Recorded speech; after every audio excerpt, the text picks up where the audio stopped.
அனைவருக்கும் வணக்கம். உங்கள் கிருஷோப் அகாடமியிலேருந்து வினிதா. இந்த கிளாஸ் போகிறக்கு முன்னாடி எல்லாரையும் நான் கண்டிப்பாக பாராட்டியே ஆகணும். ஏன் அப்படின்னு பார்த்தீங்கன்னா, போன கிளாஸில் நான் ஒர்க் கொடுத்துருந்தேன். கண்டிப்பாக பார்த்தீங்கன்னா இந்த வரலாற்று பின்னணி வீடியோ பார்த்து கண்டிப்பாக நோட்ஸ் எடுத்து கம்ப்ளீட் பண்ணியிருக்கணும், படித்து முடிச்சிருக்கணும் அடுத்த வீடியோ பார்க்குறக்கு முன்னாடி அப்படின்னு சொல்லியிருந்தேன். எல்லாருமே கம்ப்ளீட் பண்ணிட்டேன்ட்டு எல்லாருமே கமெண்ட் பண்ணியிருந்தீங்க. ரொம்ப சந்தோஷமாக இருந்துச்சு. ஒர்க் போகிறவங்க கூட எனக்கு ஃபுல் டைம் ஒரு மணி நேரம் ஃபுல்லாக கிடைக்கலங்க. ஆனால் அப்பப்போ கிடச்சிது. நான் ஒரு 10 நிமிஷமாக ரெண்டு சட்டங்கள்லாம் நான் படித்து கம்ப்ளீட் பண்ணிட்டேன். 2 நாள் ஆச்சு, ஆனாலும் நான் கம்ப்ளீட் பண்ணிட்டேன் அப்படிங்கிற மாதிரி நிறைய பேர் கமெண்ட் பண்ணியிருந்தீங்க. ஃப்ரெஷரும் அப்படி தான். ஃப்ரெஷரை முக்கியமாக பாராட்டணும். ஏன் அப்படின்னு பார்த்தீங்கன்னா, அந்த டாபிக் கொஞ்சம் ஒரு வித்தியாசமான ஒரு டாப்பிக்காக இருக்கும் அரசியலமைப்புக்குள்ளே. ஏன்னா எல்லாமே கலந்த மாதிரி இருக்கும், புரிஞ்சுக்கிறதுக்கு கொஞ்சம் சிரமமாக இருக்கும்.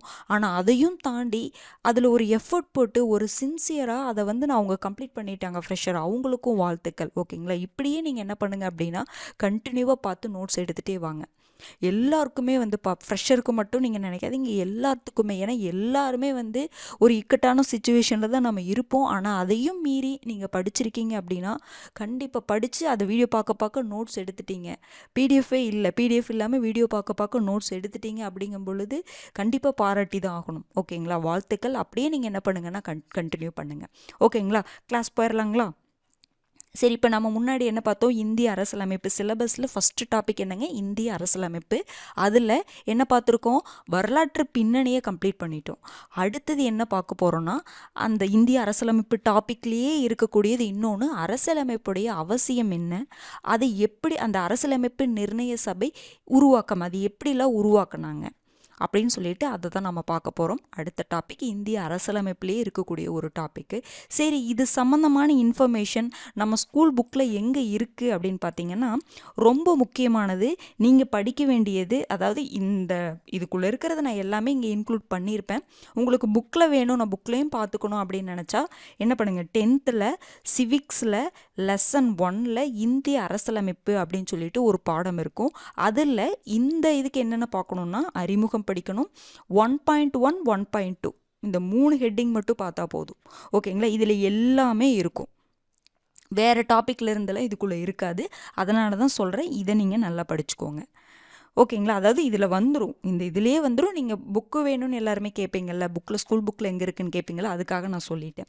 அடுத்தது பார்த்தீங்கன்னா, இந்த 6ஆம் வகுப்பில் சிவிக்ஸில் டேர்ம் 2 லெசன் 2 இந்திய அரசியலமைப்பு சட்டம் அப்படின்னு சொல்லிட்டு ஒரு பாடம் இருக்குது. இதில் பார்த்தீங்கன்னா இந்த டாபிக் ரிலேட்டடான இன்ஃபர்மேஷன் இருக்கும், வேறு டாபிக் ரிலேட்டடான இன்ஃபர்மேஷனும் இருக்கும். அப்போ நீங்கள் என்ன பண்ணணும்னா, இந்த கிளாஸை கவனிச்சுட்டு இந்த டாபிக் ரிலேட்டடானது என்னென்ன, அரசியலமைப்புன்னா என்ன, அரசியலமைப்பு நிர்ணய சபை எங்காவது கொடுத்துருக்காங்கன்னா அதை மட்டும் நீங்கள் லைட்டாக பார்த்தா போதும். பார்க்கலனாலும் பரவாயில்ல, ஏன்னா இதில் நான் கம்ப்ளீட் பண்ணியிருப்பேன். ஓகேங்களா? ஏன்னா அதில் அடிப்படை உரிமைகள், அடிப்படை கடமைகள் பற்றிலாம் கொடுத்துருப்பாங்க. அதில் அது இங்கே தேவைப்படாது. நான் அடிப்படை உரிமைகள் வரும்பொழுது அதெல்லாம் நான் சொல்லி உங்களுக்கு கம்ப்ளீட் பண்ணிடுவேன். ஓகேங்களா? அதனால் நீங்கள் லைட்டாக ரீட் பண்ணுறவங்க பண்ணிக்கலாம், பண்ணலை அப்படின்னாலும் ஓகே தான், நான் எப்படியும் கவர் பண்ணிடுவேன். ஓகேங்களா? அடுத்தது 12th புக்கில் லெசன் 1 இந்திய அரசியலமைப்புன்னு சொல்லிட்டு ஃபஸ்ட்டு பாடம் இருக்கும். அதில் 1.1 மட்டும் படித்தா போதும். இதுலேயுமே பார்த்தீங்கன்னா நீங்கள் என்ன பார்க்கணும், அரசமைப்புடைய டெஃபினிஷன் சும்மா இன்ட்ரோடக்ஷன் கொடுத்துருப்பாங்க. அரசியலமைப்பு கண்டிப்பாக வேணும் அப்படிங்கிற மாதிரிலாம் கொடுத்துருப்பாங்க. அதை பார்த்துட்டு அரசியலமைப்பு சபை உருவாக்கம்னு சொல்லிட்டு ஒரு ஹெட்டிங் இருக்கும், அதை பார்த்துட்டா போதும். ஏன்னா இதுக்குள்ளேயே உங்களுக்கு மதச்சார்பின்மை பற்றி கொடுத்துருப்பாங்க, பொது வாக்கெடுப்பை பற்றிலாம் கொடுத்துருப்பாங்க. அதெல்லாம் நம்ம பின்னாடி வேறு டாப்பிக்கில் அங்கங்கே பார்த்து கவர் பண்ண வேண்டியது. ஓகேங்களா? அதனால் நான் அதில் இருக்கிற இதெல்லாம் நான் ரெஃபர் பண்ணேன். அது போக அவுட் ஆஃப் சோர்ஸ், ஓகேங்களா, பிரகதீஷ் பப்ளிகேஷன், லக்ஷ்மிகாந்த், இந்த புக்கெல்லாம் ரெஃபர் பண்ணி தான் உங்களுக்கு இந்த டாபிக் ஃபுல்லாக கவர் ஆகிற மாதிரி இருக்கும். அதிகமாக பார்த்தீங்கன்னா அவுட் ஆஃப் சோர்ஸில் தான் பார்த்தீங்கன்னா அதிகமாக இருக்குது. அதாவது இந்த டாப்பிக்கை பொறுத்த வரைக்கும். ஓகேங்களா? ஆனால் ஈஸியான டாபிக் தான். ஆனால் கண்டிப்பாக இதை தெரிஞ்சிக்க வேண்டியது இருக்குது. நீங்கள் ஸ்கூல் புக் நான் படிக்கணுங்க அப்படின்னா இதை நீங்கள் படிக்கலாம், 10th புக்கை நீங்கள் படிக்கலாம். இது ரெண்டையும் நீங்கள் கடைசியாக டாப்பிக்கு எல்லாமே கிளாஸ் எல்லாம் கவனிச்சுட்டு அப்புறம் ஸ்கூல் புக்கு எல்லா லெசனும் அப்படியே டைரெக்டாக படிச்சிங்கன்னா ஈஸியாக புரியும். ஓகேங்களா? அடுத்தது பாருங்கள், இப்போ நான் ஸ்கூல் புக்கை படிக்கட்டுங்களா, வீடியோ கிளாஸ் மட்டும் பார்க்கட்டுமான்னு சில பேர் கேட்பீங்க. இப்போது அதாவது உங்களுடைய விருப்பம். ஃபஸ்ட்டு என்னோட சஜஷன் என்ன அப்படின்னா, ஃபஸ்ட்டு கிளாஸ் எல்லாம் முடிச்சுட்டு கடைசியாக ஸ்கூல் புக்கு நான் சொல்ல என்னென்ன லெசனில் அப்படின்னு சொல்லிட்டு ஃபுல்லாக படிக்கும்பொழுது என்ன ஆகும்னா எல்லா டாப்பிக்குமே கவர் ஆகிற மாதிரி இருக்கும்ல. இப்போ படிச்சிங்கன்னா அந்த பாயிண்ட்டை விட்டுட்டு படிக்கிற மாதிரி இருக்கும். அதுக்காக சொல்கிறேன், ஃபஸ்ட்டு கிளாஸ் எல்லாம் கவனிங்க. கடைசியாக நமக்கு வந்து டைம் இருக்கும், ஓகேங்களா? அப்போ நம்ம வந்து அந்த ஸ்கூல் புக்கெல்லாம் அந்த லெசன்ஸ் எல்லாம் படிச்சிங்கன்னா அது ஒரு ரிவிஷன் மாதிரி இருக்கும். இப்போவும் படிக்கலாம். இப்போ படிக்கும்பொழுது என்ன ஆகும்னா இந்த டாபிக் தகுந்தமான பாயிண்ட்டை மட்டும் எடுத்து படிக்கிற மாதிரி இருக்கும். அதை தான் உங்களுக்கு நான் கிளாஸ் நோட்ஸாகவே கொடுத்துட்றேன், ஓகேங்களா? எப்படி படித்தாலும் உங்களுடைய விருப்பம் தான். ஃபஸ்ட்டு என்னோட சஜஷன், வீடியோ ஃபஸ்ட்டு ஃபுல்லாக எல்லாமே கிளாஸில் கவனிச்சுட்டு அப்புறம் ஸ்கூல் புக் லெசனை படிச்சிங்கன்னா ஈஸியாக இருக்கும். பாருங்கள், ஃபஸ்ட்டு அரசியலமைப்பு அப்படின்னா என்ன அப்படிங்கிறத பார்த்தலாம். இது 10th புக்கில் இந்த டெஃபினேஷன் கொடுத்துருப்பாங்க. பாருங்கள், ஒரு நாட்டின் நிர்வாகமானது எந்த அடிப்படை கொள்கைகளை சார்ந்து அமைந்துள்ளது என்பதை பிரதிபலிக்கக்கூடிய ஒரு அடிப்படை சட்டம் தான் அரசியலமைப்பு. நம் நாட்டுடைய ஒரு அடிப்படை சட்டம் தான் என்னதுங்க, அரசியலமைப்பு. அப்போ ஒரு நாட்டுடைய அட்மினிஸ்ட்ரேஷன் நடத்துறதுக்கு அது எந்த கொள்கையெல்லாம் டிபெண்ட் பண்ணி இருக்குது, அவங்க என்னென்னலாம் பண்ணணும் அப்படின்னு ஒரு ரூல்ஸ் அண்ட் ரெகுலேஷன் கொடுக்கக்கூடிய ஒரு சட்டம் தான் என்னதுங்க, அரசியலமைப்பு அப்படின்னு சொல்கிறோம். புரிஞ்சுதுங்களா? இப்போ அரசியலமைப்பு இல்லாமல் போச்சுன்னா என்னாகும், நம்ம என்ன பண்ணணும், நமக்கான உரிமைகள் என்ன, நம்ம என்னென்னலாம் பண்ணணும், கடமைகள் இல்லை, நம்ம எப்படி வேணாலும் இருக்கலாம் அப்படிங்கிற மாதிரி ஆயிரும்ல. ஒரு ரூல்ஸ் அண்ட் ரெகுலேஷன் இல்லை, ஒரு கம்பெனி நடத்துகிறாங்க, அந்த இடத்துல ஒரு ரூல்ஸ் அண்ட் ரெகுலேஷனே இல்லை, இந்த டைமுக்கு வரணும், இந்த டைமுக்கு போகணும் அப்படிங்கிற மாதிரி எந்த ஒரு இதுவுமே இல்லை அப்படின்னா அந்த கம்பெனி எப்படி ரன் ஆகும், நல்லா ரன் ஆகுமா? சில பேர் வந்து கரெக்டாக இருப்பாங்க, அதாவது ரூல்ஸ் அண்ட் ரெகுலேஷன் இல்லைனாலும் கரெக்டாக இருப்பாங்க. ஆனால் சில பேர் ரூல்ஸ் போட்டால் தான் கரெக்டாக இருப்பாங்க. அப்படிங்கும் பொழுது கண்டிப்பாக அந்த இடத்துல உங்களுக்கு என்ன வேணும், ரூல்ஸ் அண்ட் ரெகுலேஷன் வேணும். அப்போ அதுக்காக தான் நமக்கு ஒரு அரசியலமைப்பு கண்டிப்பாக வேணும். நம்ம நாட்டை நிர்வகிக்கிறதுக்கு கண்டிப்பாக ஒரு அடிப்படை சட்டம் வேணும். அதுதான் என்னதுங்க, அரசியலமைப்புன்னு நம்ம சொல்கிறோம். அப்போ பாருங்கள், அது ஒரு நாட்டின் முன்னேற்றத்திற்கே அச்சாணி. அதுதான் எல்லாரும் எப்படி வேணாலும் இருக்கலாம் அப்படின்னு அந்த நாடு எப்படி முன்னேறும்? அப்போ அந்த இடத்துல சுயநலம் அதிகமாயிரும், ஓகேங்களா? இருக்கும் பொழுதே நிறைய பிரச்சனைகள் வருது. இப்போ அரசியலமைப்புன்னு ஒரு விஷயம் இருக்கும்போதே எவ்வளோ பிரச்சனை நம்ம ஃபேஸ் பண்ண வேண்டியது இருக்குது. அப்போ இல்லை அப்படின்னா யோசிச்சு பாருங்க, அரசியலமைப்பு அப்படிங்கிற ஒரு கொள்கை முதலில் எந்த நாட்டில் தோன்றியதுன்னு கேட்பாங்க. அமெரிக்க ஐக்கிய நாடுகள், யூஎஸ்ஏல தான் ஃபஸ்ட்டு அரசியலமைப்பு அப்படிங்கிற கான்செப்டே எங்கே தோன்றியதுன்னு கேட்கலாம், யூஎஸ்ஏ. நம்ம அரசியலமைப்பு அப்படிங்கிற கான்செப்டை எந்த நாட்டில் இருந்து எடுத்தோம் அப்படின்னு கேட்டால் யூஎஸ்ஏ, ஓகேங்களா? இது வந்து உங்களுக்கு டெஃபினேஷன், அவ்வளோதான். பாருங்க, இந்திய அரசியலமைப்பு சட்டம் தான் நமது நாட்டின் உயர்ந்தபட்ச சட்டம். நிறையா சட்டங்கள் இருக்குங்க நமக்கு. இந்த சட்டத்துக்கெல்லாம் உயர்ந்த ஒரு சட்டம் இருக்குது. எந்த சட்டம்? இந்திய அரசியலமைப்பு தான். அதை பேஸ் பண்ணி தான் சட்டங்களே இப்போ போடுறாங்க. புரிஞ்சுதுங்களா? அப்போ உயர்ந்தபட்ச சட்டம் எதுன்னு கேட்பாங்க. நமது நாட்டின் உயர்ந்தபட்ச சட்டம் எதுங்க? இந்திய அரசியலமைப்பு சட்டம் தான், ஓகேங்களா? அப்போ உங்களுக்கு 12th புக்கில் இந்திய அரசியலமைப்பை பற்றி நிறைய டெஃபினேஷன் அப்படியே கொடுத்துருப்பாங்க. நீங்கள் ரீட் பண்ணுறவங்க பண்ணிக்கலாம். அப்போ நாம் வந்து என்ன பண்ணுவோம், ஒவ்வொரு கிளாஸ்லேயும் வந்து அந்த டெஃபினேஷன் எல்லாமே வந்து நம்ம கொடுத்துருவோம், ஓகேங்களா? சரி, இப்போது நமக்கு வந்து அரசியலமைப்பு வேணும். அப்போ அரசியலமைப்பு நிர்ணய சபைக்கான கோரிக்கை, இப்போ வந்து ஒரு அரசியலமைப்பு நம்ம நாட்டுக்கு உருவாக்கணுங்க, ஓகேவா? அப்போ அரசியலமைப்பை உருவாக்குவதற்கு என்ன வேணும், அரசியலமைப்பு ஒரு சபை ஒன்று வேணும். உறுப்பினர் நிறைய உறுப்பினர்கள் இருக்கக்கூடிய ஒரு சபை இருந்தால் தான் அவங்கெல்லாம் கலந்து ஆலோசித்து என்ன பண்ண முடியும், அரசியலமைப்பு நிர்ணய சபையை உருவாக்க முடியும். அதாவது அவங்க அரசியலமைப்பு உருவாக்க முடியும். ஒரு நிர்ணய சபை இருந்தால் தான் அரசியலமைப்பை என்ன பண்ண முடியும், உருவாக்க முடியும், ஓகேங்களா? அப்போ அரசியலமைப்பு நிர்ணய சபைக்கான கோரிக்கை. இப்போ நமக்கு ஒரு அரசியலமைப்பு வேணும்னு முடிவு பண்ணிட்டோம். அப்போ அரசியலமைப்பு யார் உருவாக்குவா, ஒரு சபை வேணும், நிறைய மெம்பர்ஸ் இருக்கக்கூடிய ஒரு சபை வேணும். அவங்களாம் என்ன பண்ணுவாங்கன்னா உருவாக்குவாங்க. அப்போ அந்த அரசியலமைப்பு நிர்ணய சபைக்கான கோரிக்கை ஃபஸ்ட்டு கொஞ்சம் கொஞ்சமாக எழ ஆரம்பிக்குது. பாருங்கள், ஃபஸ்ட்டு 1934 எம்என் ராய் பார்த்திங்கன்னா இந்த கம்யூனிஸ்ட் முன்னோடின்னு நம்ம சொல்லுவோம், ஓகேங்களா? எம்என் ராய் என்ன சொல்லுவார் அப்படின்னா, அரசியலமைப்பு நிர்ணய சபை ஏற்படுத்த வேண்டிய கோரிக்கையை ஃபஸ்ட்டு வெளிப்படுத்தினவர் யார் அப்படின்னா எம்என் ராய் தான். அதுக்கு முன்னாடிலாம் உங்களுக்கு ஐஎன்எம்லாம் நிறைய இருக்கும், நீங்கள் படிக்கும் பொழுது தெரியும். இப்போ இதில் நம்ம பார்க்க வேண்டியது 1934 எம்என் ராய் ஃபஸ்ட்டு என்ன பண்ணுறாரு, எங்களுக்கு கண்டிப்பாக அரசியலமைப்பு நிர்ணய சபை வேணும், அந்த நிர்ணய சபை இருந்தால் தான் எங்கள் நாட்டுக்கு தேவையான அரசியலமைப்பு நாங்கள் உருவாக்க முடியும் அப்படிங்கிற அந்த கோரிக்கையை ஃபஸ்ட்டு வெளிப்படுத்தியவர் யாருன்னு பார்த்தீங்கன்னா எம்என் ராய் 1934.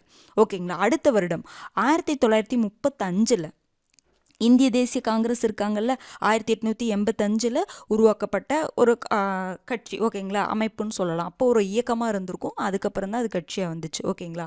இந்திய தேசிய காங்கிரஸ் அதிகாரப்பூர்வமாக என்ன பண்ணுறாங்க, அரசியலமைப்பு நிர்ணய சபைக்கான கோரிக்கையை வைக்கிறாங்க.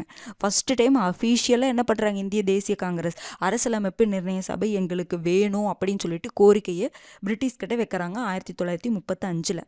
அடுத்தது 1937 பாசிப்பூரில் உங்களுக்கு காங்கிரஸ் மாநாடு நடந்திருக்கும், ஓகேங்களா. ஒரு வருடம் காங்கிரஸ் மாநாடு நடக்குமா, 1937 பாசிப்பூரில் நடந்திருக்கும். அங்கே அரசியலமைப்பு சட்டம் உருவாக்க வேண்டிய முக்கியத்துவம் வெளியிடப்பட்டது. கண்டிப்பாக நமக்கு ஒரு அரசியலமைப்பு சட்டம் வேணும், அதனுடைய முக்கியத்துவம் எல்லாம் என்னென்ன அப்படின்னு சொல்லிட்டு அந்த இடத்துல விவாதிக்கப்பட்டது, வெளியிடப்பட்டதுன்னு சொல்கிறாங்க 37, ஓகேங்களா. அடுத்தது 1938 ஜவஹர்லால் நேரு ஒரு விஷயத்த சொல்லுவார். இது ரொம்ப ரொம்ப முக்கியமான ஒரு பாயிண்ட். 38 சொல்கிறாரு. என்ன சொல்கிறாருன்னா, சுதந்திர இந்தியாவுக்கான அரசியலமைப்பு, ஓகேங்களா, எப்படி இருக்கணும் அப்படின்னா, எந்த ஒரு வெளித்தலையீடும் இல்லாமல், யார் எந்த ஒருத்தர் யாருடைய என்ன சொல்லலாம் அப்படின்னா தலையீடு இருக்கக்கூடாது, வெளித்தலையீடு யாரும் இருக்கக்கூடாது, இல்லாமல் வயது வந்தோர் வாக்குரிமையின் அடிப்படையில் ஏற்படுத்தப்பட்ட அரசியலமைப்பு நிர்ணய சபையால் தீர்மானிக்கப்படும் அப்படின்னு சொல்கிறாரு. எங்களுக்கு சுதந்திர இந்தியாவுடைய அரசியலமைப்பு எப்படி தீர்மானிக்கப்படும் சொல்கிறாங்க, யாருடைய தலையீடு இருக்காது, அதாவது பிரிட்டிஷ் அவங்க யாருமே உள்ளே வராமல், யார் அரசியலமைப்பு நிர்ணய சபையோட அந்த அரசியலமைப்பு நிர்ணய சபையால் தீர்மானிக்கப்படும். அந்த அரசியலமைப்பு நிர்ணய சபையில் யார் இருப்பாங்க, மெம்பர்ஸ்லாம், உறுப்பினர்கள்லாம் இருப்பாங்க. அந்த உறுப்பினர்கள் எப்படி தேர்ந்தெடுக்கப்படுவாங்க, வாக்குரிமையின் அடிப்படையில் தேர்ந்தெடுக்கப்படுவாங்க. அப்படிப்பட்ட உறுப்பினர்கள் இருக்கக்கூடிய அரசியலமைப்பு நிர்ணய சபையால் தான் எங்கள் அரசியலமைப்பு தீர்மானிக்கப்படும் அப்படின்னு சொல்லி ஜவஹர்லால் நேரு சொல்லுவார். இது ரொம்ப முக்கியமான பாயிண்ட், ஓகேங்களா. அடுத்தது 1940 அப்போ பாருங்க, இந்த பீரியடில் நம்ம பிரிட்டிஷுடைய ஆட்சிக்கு கீழே தான் இருக்கிறோம். அப்போ 1940 ஆகஸ்ட் நன்கொடை, ஆகஸ்ட் ஆஃபர், நீங்கள் ஐஎன்எம்மில் படிப்பீங்க, அந்த ஆஃபர் மூலமாக அரசியல் நிர்ணய சபை அமைப்பதற்கான கோரிக்கை பிரிட்டிஷால் ஏற்கப்பட்டிருக்கும். பாருங்க, நமக்கு அரசியலமைப்பு அமைப்பதற்கு அவங்க கிட்ட நாம போய் கேட்டுட்டு இருக்க வேண்டியதாக இருக்குது, ஓகேங்களா. இதெல்லாம் ஒரு கோரிக்கையை பிரிட்டிஷ்கிட்ட வைக்கிறாங்க. அப்போ 1940 ஒரு ஆகஸ்ட் ஆஃபர்னு சொல்லிட்டு ஒன்று வெளியிடுவாங்க பிரிட்டிஷ், ஒரு அறிக்கை மாதிரி. அதில் என்ன சொல்லுவாங்க, சரி நீங்கள் அரசியல் நிர்ணய சபை தானே அமைக்கணும், சரி அமைச்சுக்கோங்க அப்படின்னு சொல்லிட்டாங்க. நம்ம கொடுத்த அந்த கோரிக்கையை ஏற்றுக்கிட்டாங்க. எதன் மூலமாக, ஆகஸ்ட் நன்கொடையின் மூலமாக, ஓகேங்களா. அடுத்தது பாருங்க, சரி ஏற்றுக்கிட்டாங்க. அப்போ 1942 வராங்க சர் ஸ்டாஃபோர்டு கிரிப்ஸ் தூதுக்குழுன்னே இதை சொல்லுவாங்க, ஓகேங்களா. எப்போ வர்றாங்க, 1942 அவங்க இந்தியாவுக்குள்ளே வருவாங்க, ஓகேங்களா. ஏன்னா நம்ம அரசியலமைப்பு கேட்குறோம், அதெல்லாம் பார்க்குறக்காக வருவாங்க. அப்போ அவங்க பரிந்துரை பண்ணியிருப்பாங்க என்ன அப்படின்னா, 2ஆம் உலகப்போர் முடியட்டும், 2ஆம் உலகப்போருக்கு பின் இந்திய அரசியலமைப்பை உருவாக்கும் பணி இந்தியர்களுக்கு கொடுக்குறோம் அப்படின்னு சொல்கிறாங்க. சரி, இது முடிட்டு, சரிங்க, நீங்கள் கேட்குறதெல்லாம் ஓகே தான், நாங்கள் செகண்ட் வேர்ல்டு வார் முடியட்டும், அதில் நீங்களாம் கலந்துக்கோங்க, எங்களுக்கு சப்போர்ட் பண்ணுங்கள், அப்புறம் நாங்கள் என்ன பண்ணுறோம், உங்களுக்கு இந்திய அரசியலமைப்பை உருவாக்கும் பணி இந்தியர்கிட்டையே நாங்கள் ஒப்படைச்சிட்றோம் அப்படின்னு சொல்லுவாங்க. எந்த தூதுக்குழுவோடைய பரிந்துரை இது, சர் ஸ்டாஃபோர்டு கிரிப்ஸ் தூதுக்குழு, இல்லைன்னா கிரிப்ஸ் தூதுக்குழுன்னு சொல்லுவாங்க, ஓகேங்களா. இதை கூட என்ன சொல்லுவாங்க அப்படின்னா, இந்திய தேசிய காங்கிரஸ், முஸ்லீம் லீக், இது யாருமே இது என்ன பண்ணியிருக்க மாட்டாங்க, இந்த தூதுக்குழுவுடைய பரிந்துரையை ஏற்றுக்கொள்ள மாட்டாங்க. மகாத்மா காந்தி கூட என்ன சொல்லுவார் அப்படின்னா, திவாலாகும் வங்கியில் பின் தேதியிட்ட காசோலை அப்படிங்கிற மாதிரி சொல்லுவாங்க, ஓகேங்களா. இது ஐஎன்எம்ல நீங்கள் படிப்பீங்க, அதனால தான் இங்கே நான் சொல்லலை. அப்போ இது என்னாச்சு, இது யாருமே ஏற்றுக்கல, இந்த தூதுக்குழுடைய பரிந்துரையை ஏற்றுக்கவே இல்லை. அப்போ நிறைய போராட்டங்கள் வருது. மறுபடியும் இந்த இன்னொரு தூதுக்குழு வருது, அமைச்சரவை தூதுக்குழு. இதை நம்ம என்ன சொல்லுவோம்னா கேபினெட் தூதுக்குழு, ஓகேங்களா. இது எப்போ வர்றாங்க, மார்ச் 24, 1946 இந்தியாவிற்கு வர்றாங்க. இதனுடைய உறுப்பினர்கள் 3 பேர். அதாவது 42 சர் ஸ்டாஃபோர்டு கிரிப்ஸ் தூதுக்குழு அதை ஏற்றுக்கல, அவங்களுடைய பரிந்துரையை ஏற்றுக்கல. அப்புறம் தான் மறுபடியும் கேபினெட் தூதுக்குழு வர்றாங்க, அது அமைச்சரவை தூதுக்குழுன்னு சொல்லுவாங்க. இந்தியாவிற்கு மார்ச் 24, 1946 வர்றாங்க. இந்த டேட் ரொம்ப முக்கியம்.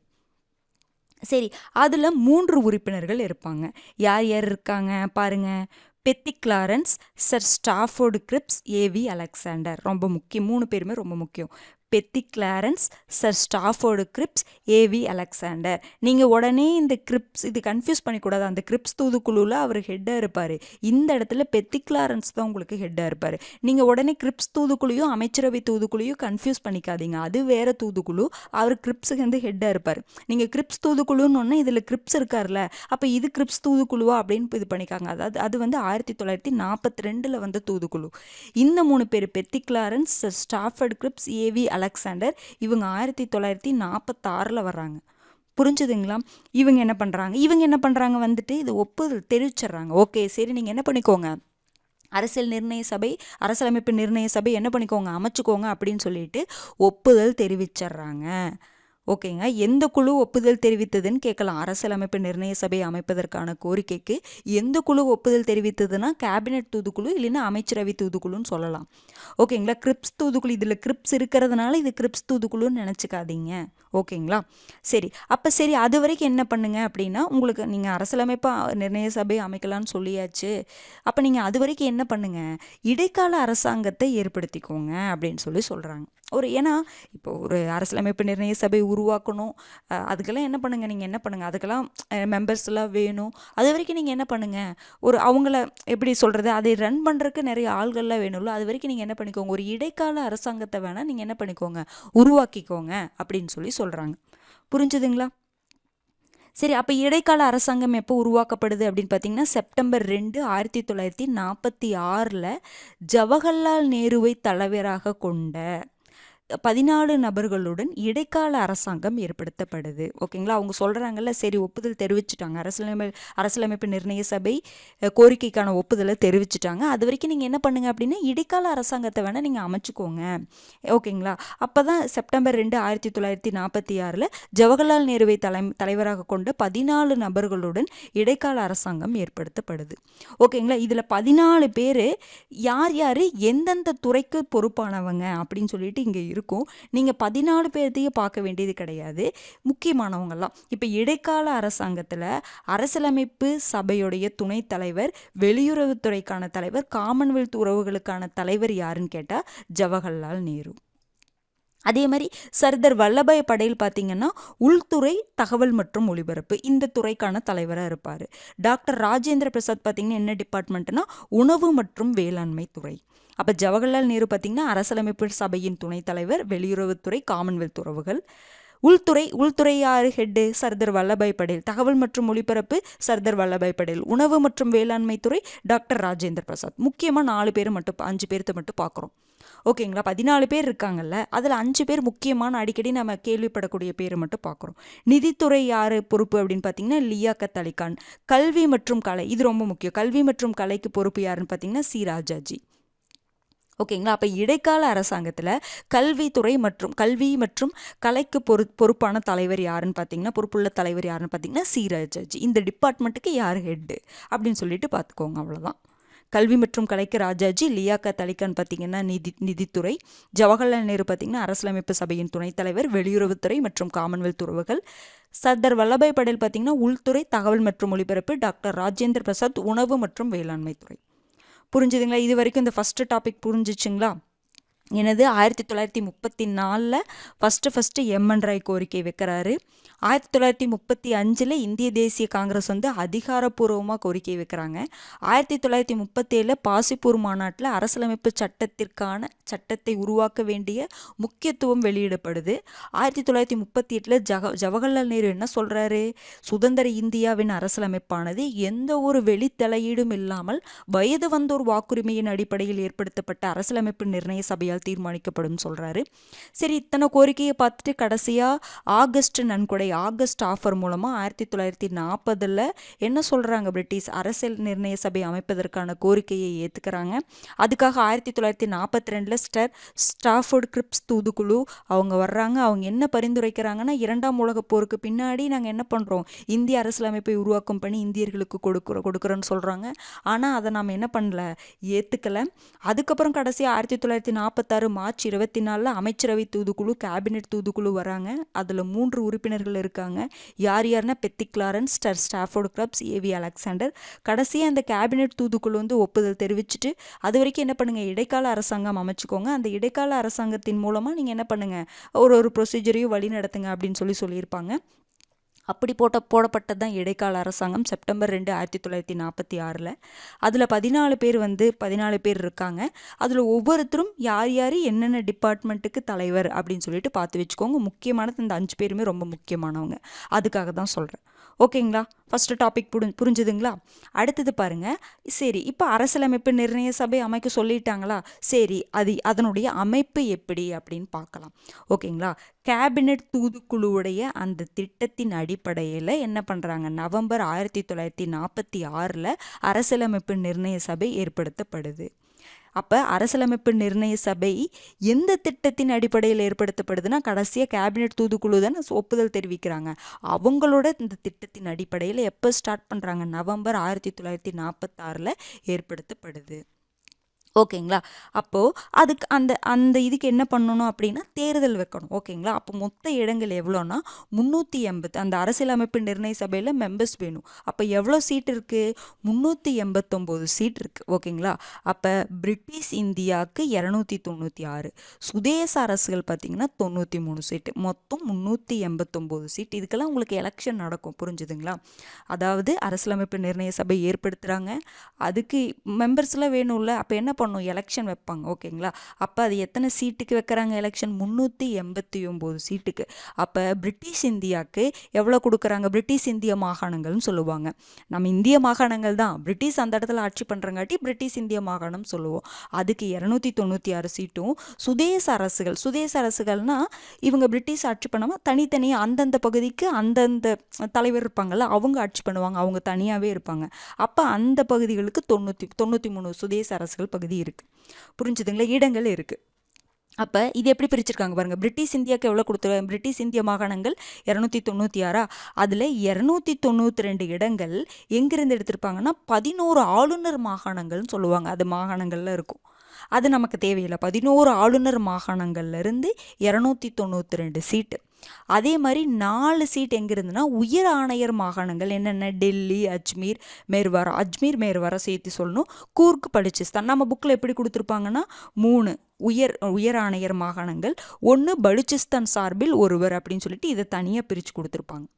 இது எல்லாமே பிரிட்டிஷ் இந்திய மாகாணங்கள் தான். பிரிட்டிஷ் இந்திய மாகாணங்களுக்கு 296, 292 எங்கிருந்து எடுத்திருப்பாங்கன்னா 11 ஆளுநர் மாகாணங்கள் இருந்து எடுத்திருப்பாங்க.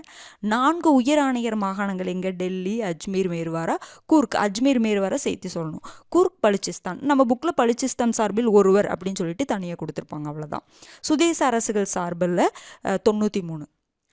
ஓகேங்களா? 93 இடங்கள். அப்போ இன்னொன்று, இது ரொம்ப முக்கியமான பாருங்கள்.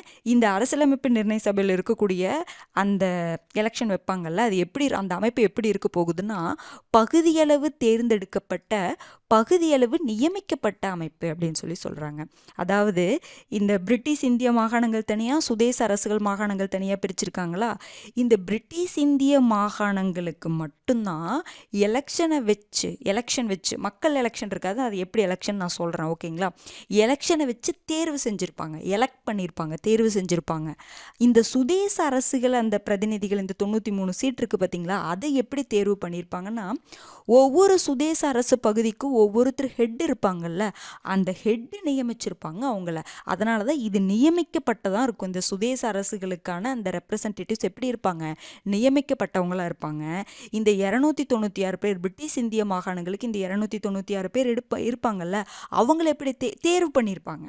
இவங்க நியமிக்கப்பட்டிருப்பாங்க, இவங்க தேர்தல் வச்சு தேர்வு பண்ண வச்சுருப்பாங்க. ஓகேங்களா? புரிஞ்சுதுங்களா? அதுதான். அடுத்தது பாருங்க. அதனால தான் பகுதியளவு தேர்ந்தெடுக்கப்பட்ட மற்றும் பகுதியளவு நியமிக்கப்பட்ட அமைப்பு அப்படின்னு சொல்கிறோம். ஓகேங்களா? சரி, இப்போ பாருங்கள் எப்படி இடம் ஒதுக்கி இருக்கிறாங்கன்னு பாருங்கள். ஒவ்வொரு பகுதிகளுக்கும், பிரிட்டிஷ் இந்திய மாகாணங்களுக்கு நான் சொல்கிறேன், அவற்றின் மக்கள் தொகைக்கு ஏற்றவாறு இடங்கள் ஒதுக்கப்பட்டது. அப்போ இடங்கள் இவ்வளோ 296 இடங்கள் சொல்கிறாங்க. அது எப்படி ஒதுக்கி இருக்கிறாங்க?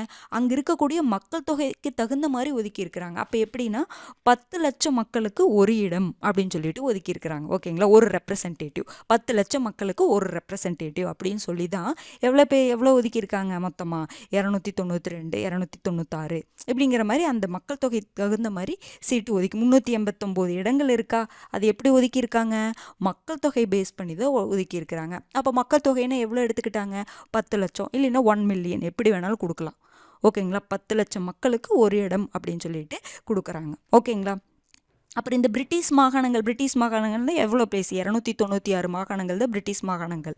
3 முதன்மை சமூகங்களாக பிரிக்கப்பட்டது. அந்த சீட் எப்படின்னா எல்லாத்துக்குமே முஸ்லீம், சீக்கியர், பொது அந்த மாதிரி தான் வந்து பிரிக்கப்பட்டிருக்கு அந்த சீட்டு அப்படிங்கிற எல்லாத்தையுமே இன்க்ளூட் பண்ணாங்கன்னு சொல்கிறாங்க. அவ்வளோதான்.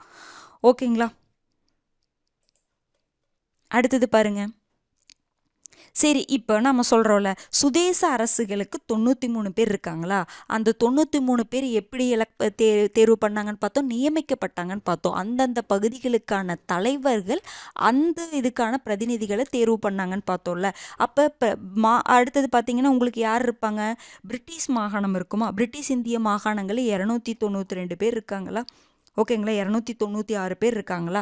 அவங்க எப்படி தேர்ந்தெடுக்கப்பட்டாங்கன்னா எலெக்ஷன் வச்சு தான். அந்த எலெக்ஷன் எப்படி இருக்குன்னா ஏற்கனவே மாகாண சட்டமன்ற உறுப்பினர்கள் அங்கங்கே இருப்பாங்க. இப்போ புரியுதுங்களா, இது நல்லா கவனிச்சுக்கோங்க. இப்போ பாருங்க, பிரிட்டிஷ் இந்திய மாகாணங்கள் எவ்வளோ இருக்குது, 296 இருக்குது. இந்த 296லேயுமே மாகாணங்கள், இது தனித்தனி மாகாணங்கள், அந்த மாகாணங்களுக்கு சட்டமன்ற உறுப்பினர்கள் இருப்பாங்களா, ஏற்கனவே இருப்பாங்க. ஏன்னா இடைக்கால அரசாங்கம் தான் அமைச்சாச்சுல்ல, அப்போ சட்டமன்ற உறுப்பினர்கள் இருப்பாங்களா.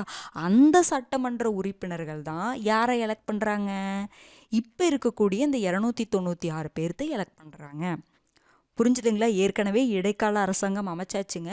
இடைக்கால அரசாங்கத்தில் உங்களுக்கு சட்டமன்ற உறுப்பினர்கள்லாம் ஆல்ரெடி தேர்வு பண்ணியிருப்பாங்கல்ல, அவங்கெல்லாம் தான் இந்த 296 பேர் என்ன பண்ணுறாங்க, ஓட் போட்டு தேர்ந்தெடுக்கிறாங்க. மக்கள் தேர்ந்தெடுக்கலை. அதனால தான் நம்ம இது என்ன சொல்லுவோம், மறைமுக தேர்தல்னு சொல்லுவோம். நேரடி தேர்தல் அப்படின்னா என்ன, மக்கள் ஓட் போட்டு எடுக்கிறது. மறைமுக தேர்தல்னா என்னது, மக்களால் தேர்ந்தெடுக்கப்பட்ட பிரதிநிதிகள் இருப்பாங்கல்ல, அவங்க என்ன பண்ணுவாங்க, எலெக்ட் பண்ணுவாங்க. புரிஞ்சுதுங்களா. இப்போ பாருங்க, குடியரசுத் தலைவர் தேர்தலை எடுத்துக்கோங்க. இப்போ குடியரசுத் தலைவர் தேர்தல் எடுத்துக்கோங்க, இல்லை மக்களவை லோக்சபா எலெக்ஷன், அப்புறம் நமக்கு இப்போ தமிழ்நாடு மாநில சட்டமன்ற தேர்தல் இதெல்லாம் வருதா. ஓகேங்களா. இப்போ நாம் தமிழ்நாடு சட்டமன்ற உறுப்பினர்களை நம்ம தான் யார் தேர்ந்தெடுக்கிறோம், நம்ம தான் தேர்ந்தெடுக்கிறோம், மக்கள் தானே தேர்ந்தெடுக்கிறோம். அதே மாதிரி பார்த்தீங்கன்னா மக்களவை, உங்களுக்கு வந்து மத்திய லெவலில் வந்து மக்களவையில் லோக்சபா எலெக்ஷன் நடக்குதா, அதுக்கும் நம்ம தானே ஓட்டு போடுறோம். ஆனால் குடியரசுத் தலைவர் தேர்தலுக்கு நம்ம ஓட்டு போடுறோமா, கிடையாது. மக்கள் நம்ம ஓட்டு போடுறதெல்லாம் நேரடி தேர்தல். குடியரசுத் தலைவர் தேர்தலுக்கு நம்ம ஓட்டு போட மாட்டோம். ஆனால் யார் ஓட்டு போடுவாங்கன்னா நம்ம தேர்ந்தெடுப்போம்ல, நம்ம வந்து தமிழ்நாடு சட்டமன்ற உறுப்பினர்கள்லாம் இருக்காங்க, அவங்கள நம்ம தேர்ந்தெடுத்தவங்க தானே. அதே மாதிரி மக்களவையில் எம்பிஸ் எல்லாம் இருக்காங்கல்ல, அவங்கள நம்ம தேர்ந்தெடுத்தவங்க தானே. மக்களால் தேர்ந்தெடுக்கப்பட்ட அவங்க தான் என்ன பண்ணுவாங்க, குடியரசுத் தலைவர் தேர்தலில் பார்ட்டிசிபேட் பண்ணுவாங்க. நம்ம குடியரசுத் தலைவர் தேர்தல் வரும்பொழுது நான் இதெல்லாம் பற்றி சொல்கிறேன், இப்போ ஜென்ரலாக தெரிஞ்சுக்கோங்க. அப்போ பிரதிநிதிகள், இந்த 296 பிரதிநிதிகள் இருக்காங்கல்ல, யாரால் தேர்வு செய்யப்படுறாங்க, மாகாண சட்டமன்ற உறுப்பினர்களால் தேர்வு செய்யப்படுறாங்க. புரிஞ்சிச்சுங்களா. அதனால தான் இது என்ன சொல்லுவோம், மறைமுக தேர்தல்னு சொல்லுவோம். ஏன்னா மக்களால் தேர்ந்தெடுக்கப்பட்டவர்கள் தான் இந்த மாகாண சட்டமன்ற உறுப்பினர்கள். அவங்க தான் இந்த 296 பேர்த்த தேர்வு பண்ணுறாங்க, மக்கள் தேர்வு பண்ணலை. அதனால தான் இது மறைமுக தேர்தல்னு சொல்கிறோம். அப்போ இன்னொன்று என்ன சொல்கிறாங்கன்னா, இந்த சிஸ்டம் பேர் என்ன சொல்லுவாங்கன்னா ஒற்றை மாற்று வாக்கு விகிதாச்சார பிரதிநிதித்துவ முறையில் பிரதிநிதிகள் தேர்வு பண்ணுறாங்க. இந்த எலெக்ஷன் எப்படி நடந்ததுன்னு சொல்கிறாங்க. இந்த ஒற்றை மாற்று வாக்கு விகிதாச்சாரத்தை பற்றி நான் உங்களுக்கு குடியரசுத் தலைவரை பற்றி படிக்கும் பொழுது இந்த ஒற்றை மாற்று வாக்கு விகிதாச்சார தேர்தல் அப்படிங்கிறது எப்படி இருக்கும் அப்படிங்கிறது டீட்டெயிலாக எக்ஸ்பிளைன் பண்ணுறேன். ஓகேங்களா. இப்போ ஜஸ்ட் இதை தெரிஞ்சு வச்சுக்கோங்க. மறைமுக தேர்தல் மூலமாக தான் அந்த 296 பேர்த்த என்ன பண்ணியிருக்காங்க, தேர்வு பண்ணியிருக்கிறாங்க. ஓகேங்களா. பாருங்க, சுதேச அரசுகளுடைய உறுப்பினர்கள் அதன் தலைவர்கள் மூலம் நியமிக்கப்பட்டனர். அப்போ 93 பேர் எப்படி தேர்ந்தெடுக்கப்படுறாங்க, அந்தந்த பகுதிகளுக்கான தலைவர் இருப்பாங்கல்ல, அவங்களே என்ன பண்ணிக்கிட்டாங்க, ஒரு பகுதிக்கு ஒரு பிரதிநிதியை தேர்வு பண்ணிக்கிட்டாங்க. ஆனால் மாகாணங்கள், பிரிட்டிஷ் இந்திய மாகாணங்களுக்கு என்ன பண்ணாங்க, ஆல்ரெடி அந்த சட்டமன்ற உறுப்பினர்கள்லாம் இருப்பாங்க, அவங்கெல்லாம் ஓட்டு போட்டு தான் என்ன பண்ணுறாங்க, அந்த 296 பிரதிநிதிகளை தேர்வு பண்ணுறாங்க. புரிஞ்சுதுங்களா. அடுத்தது பாருங்க, தேர்தல் எப்போ நடக்குது அப்படின்னா மறைமுக தேர்தல் இது. ஓகேங்களா, ஆல்ரெடி சட்டமன்ற உறுப்பினர்கள் இருப்பாங்க, அவங்க தான் அந்த 296 பிரதிநிதிகளை தேர்வு பண்ண போகிறாங்க. அந்த 296 பிரதிநிதிகள் எங்கே இருக்க போகிறாங்க? அரசியலமைப்பு நிர்ணய சபைக்கான பிரதிநிதிகள் அவங்க. ஓகேங்களா, சரி, அப்போ எலெக்ஷன் நடக்குது, சட்டமன்ற உறுப்பினர்கள்லாம் ஓட் போடுறாங்க, மறைமுக தேர்தல் நடக்குது. அப்போ யார் யார் எத்தனை பிளேஸ் வின் பண்ணாங்க அப்படின்னு பாருங்கள். இந்திய தேசிய காங்கிரஸ் வந்து 208 சீட், மொத்தம் உங்களுக்கு எவ்வளோங்க? 296. ஏன்னா பிரிட்டிஷ் இந்திய மாகாணங்களில் மட்டும்தான் தேர்தல் நடக்குது. சுதேச அரசுகள் பகுதியில் தேர்தல் நடக்கலை. ஏன்னா அங்கே இருக்கக்கூடிய தலைவர்களை என்ன பண்ணிக்கிட்டாங்க? நியமிச்சுக்கிட்டாங்க அந்த 93 பிரதிநிதிகளை. ஓகேங்களா, முஸ்லீம் லீக்கில் 73 இடங்கள் ஜெயிக்கிறாங்க, மற்ற சிறிய மற்றும் சுயேட்சை கட்சிகள் 15 இடங்கள் ஜெயிக்கிறாங்க. மொத்தம் 296 சீட்டு அரசியலமைப்பு நிர்ணய சபைக்கான பிரிட்டிஷ் இந்திய மாகாணங்களைச் சேர்ந்து 296 சீட்டு ஃபில் ஆயிடுச்சு. ஓகேங்களா, இதில் பாருங்கள், ஆனால் சுதேச அரசுகள் 93 இருக்காங்க, அவங்க பிரதிநிதிகளையும் தேர்வு பண்ணிக்கிட்டாங்க. ஆனாலுமே சுதேச அரசுகள் அரசியலமைப்பு நிர்ணய சபையிலிருந்து தனித்தே இருந்தாங்க, எந்த முடிவுலையும் இன்வால்வ் ஆகவே இல்லை. 296 பேர் தான் எப்போவுமே இருந்துகிட்டே இருந்தாங்க. அந்த 93 பேர் ஆல்ரெடி அவங்களுக்கு பிரதிநிதிகள் இருந்தாலும் இதுக்குள்ளே அவங்க வரவே இல்லை, தனியாகவே பிரிஞ்சே இருந்தாங்க. ஓகேங்களா, அடுத்தது பாருங்கள், இந்த அரசியல் அமைப்பு நிர்ணய சபை உறுப்பினர்களில் 15 பெண்கள் இருந்தாங்க, ரொம்ப முக்கியம். அப்போ 296 பேர் இருக்காங்களா? ஓகேங்களா, மொத்தம் 389 பேர், அதில் 296 பேர் எலெக்ட் பண்ணியிருப்பாங்க. 93 பேர் தான் சுதேச அரசுகள், அவங்க தனியாகவே இருந்துக்கிட்டாங்கல்ல. அப்போ இந்த அரசியலமைப்பு நிர்ணய சபையில் இப்போ வந்து என்ன பண்ணிட்டோம்? ஆள்கள்லாம் ஃபில் பண்ணிட்டோம். அதில் 15 பெண்கள் இடம்பெற்றிருந்தாங்க அப்படின்னு சொல்கிறாங்க. ஓகேங்களா, யார் யார் முக்கியமானவங்கள தெரிஞ்சுக்கணும். அம்மு சுவாமிநாதன், ராஜ்குமாரி அம்ரித் கௌர், சரோஜினி நாயுடு, சுச்சேதா கிருபாலினி, விஜயலட்சுமி பண்டிட், சரோஜினி நாயுடு, இவங்களாம் ரொம்ப முக்கியம். இந்த 15 பேர் தான் என்னவா இருந்திருக்காங்க? உறுப்பினர்களாக பெண் உறுப்பினர்களாக இருந்திருக்காங்க. ஓகேங்களா, 389 பேரில் 15 பேர் தான் பெண்கள் அரசியலமைப்பு நிர்ணய சபையில். ஓகேங்களா, அடுத்தது பாருங்க, இதில் இன்னொரு முக்கியமான பாயிண்ட்டு, இந்த அரசியலமைப்பு நிர்ணய சபையில் உங்களுக்கு எத்தனை 389 பேர் இருக்காங்களா? அதில் முக்கியமான ஆளுமைகள் எல்லாருமே இருக்காங்க. நம்ம முக்கியமாக மகாத்மா காந்தியும் முகமது அலி ஜின்னா ரொம்ப முக்கியமானவங்க, அவங்க இந்த சபையில் இடம்பெறவில்லை. அந்த 389 பிரதிநிதிகளில் இவங்க இடம்பெறவில்லை அப்படிங்கிறது தெரிஞ்சுக்கணும். ஓகேங்களா, புரிஞ்சுதுங்களா இது எப்படின்ட்டு? பாருங்க, ஃபஸ்ட்டு பார்க்கலாங்களா, இந்த டாபிக் பார்த்தலாமா ஒரு டைம். அரசியலமைப்பு நிர்ணய சபையின் அமைப்பு பார்த்தீங்கன்னா, கேபினெட் தூதுக்குழு திட்டத்தின் அடிப்படையில் நவம்பர் 1946 அரசியலமைப்பு நிர்ணய சபை ஏற்படுத்தப்பட்டது. அப்போ சீட் ஒதுக்கணும். அப்போ அரசியலமைப்பு நிர்ணய சபையில் எவ்வளோ பேர் இருக்கணும்? 389 பேர் இருக்கணும்னு சொல்கிறாங்க. அந்த 389 பேர் எப்படி பிரிக்கிறாங்க? பிரிட்டிஷ் இந்திய மாகாணங்களைச் சேர்ந்து 296 பேர் இருக்கணும். சுதேச அரசுகளுக்கு 93 சீட்டு ஒதுக்கியிருக்காங்க. பிரிட்டிஷ் இந்திய 296 பேர்னா அதை எப்படி பிரிச்சிருக்காங்க? 292 சீட் எங்கே இருந்திருக்கணும்னா 11 ஆளுநர் மாகாணங்கள் இருந்திருக்கணும்.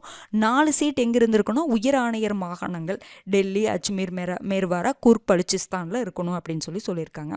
அப்போ இதில் பார்த்தீங்கன்னா பிரிட்டிஷ் இந்தியா சார்பாக அந்த 296 பேர் என்ன பண்ணுறாங்க? மறைமுக தேர்தல் மூலமாக ஆல்ரெடி அமைக்கப்பட்ட இடைக்கால அரசாங்கத்தில் இருக்கக்கூடிய அந்த சட்டமன்ற உறுப்பினர்கள் தான் என்ன பண்ணுவாங்க? இந்த பிரிட்டிஷ் இந்திய மாகாணங்களுக்கான 296 பேரை தேர்வு பண்ணுவாங்க மறைமுக தேர்தல் மூலமாக.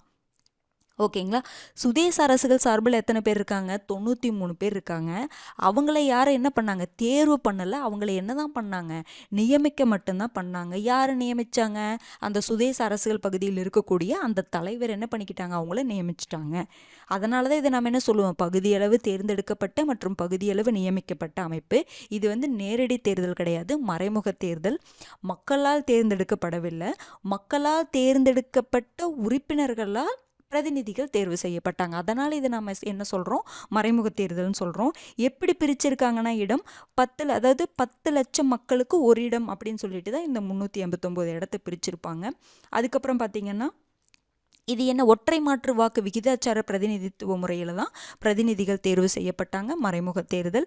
சுதேச அரசுகளுடைய உறுப்பினர்கள் அதன் தலைவர்கள் மூலம் நியமிக்கப்பட்டாங்க. தேர்தல் நடக்குது. அதில் இந்திய தேசிய காங்கிரஸ், இந்த இது ரொம்ப முக்கியம், இந்திய தேசிய காங்கிரஸ் 208 இடம் ஜெயிக்கிறாங்க. முஸ்லீம் லீக் 73 இடங்கள், சிறிய மற்றும் சுயேட்சை கட்சிகள் பார்த்தீங்கன்னா 15 இடங்கள் ஜெயிக்கிறாங்க. என்னதான் அரசியலமைப்பு நிர்ணய சபை 389 பேர் இருந்தாலும் சும்மா பேருக்கு தான் சுதேச அரசுகள் இருப்பாங்க. எடுக்கிற முடிவுலாம் கலந்துக்காமல் தனித்தே தான் இருப்பாங்க. இருப்பாங்க. இந்த அரசியலமைப்பு நிர்ணய சபையில் 389 பேரில் 15 பெண்கள் தான், 15 பெண்கள் இருந்திருக்கிறாங்க. யார் யார்? அம்மு சுவாமிநாதன், ராஜ்குமாரி அம்ரித்கௌர், சரோஜினி நாயுடு, சுச்சேதா கிருபாலினி, விஜயலட்சுமி பண்டிட். ஓகேங்களா. மகாத்மா காந்தி, முகமது அலி ஜின்னா இதில் இடம்பெறவில்லை இந்த 389 பேரில். ஓகேங்களா. நோட்ஸ் எடுத்திருப்பீங்கன்னு நினைக்கிறேன். அடுத்தது பாருங்க, அரசியலமைப்பு நிர்ணய சபை இப்போ என்ன பண்ணிட்டாங்க, அமைச்சிட்டாங்க. 389 ஃபில் ஆயிடுச்சு. ஓகேங்களா. அரசியலமைப்பு நிர்ணய சபையின் செயல்பாடுகள் எப்படி இருந்துச்சுன்னா, ஃபஸ்ட்டு கூட்டம் டிசம்பர் 9, 1946 காலை 11 மணி அளவில் அரசியலமைப்பு அரங்கு புதுடெல்லியில் நடைபெற்றது. 207 பேர் தான் பார்ட்டிசிபேட் பண்ணியிருப்பாங்க. நான் சொன்னேன்ல, சுதேச அரசுகள் இருக்கவே மாட்டாங்க, எப்போவுமே சுதேச அரசுகள் வரவே மாட்டாங்க. இந்த 93 சுதேச அரசுகள் கலந்துக்கவே மாட்டாங்க. முதல் கூட்டம் டிசம்பர் 9, 1946 அரசியலமைப்பு அரங்கு புதுடெல்லியில் நடக்குது. 207 பேர் தான் பார்ட்டிசிபேட் பண்ணியிருப்பாங்க. அதுலேயும் பார்த்தீங்கன்னா முஸ்லீம் லீக் 73 பேரா, முஸ்லீம் லீக் இதில் வரவே இல்லை.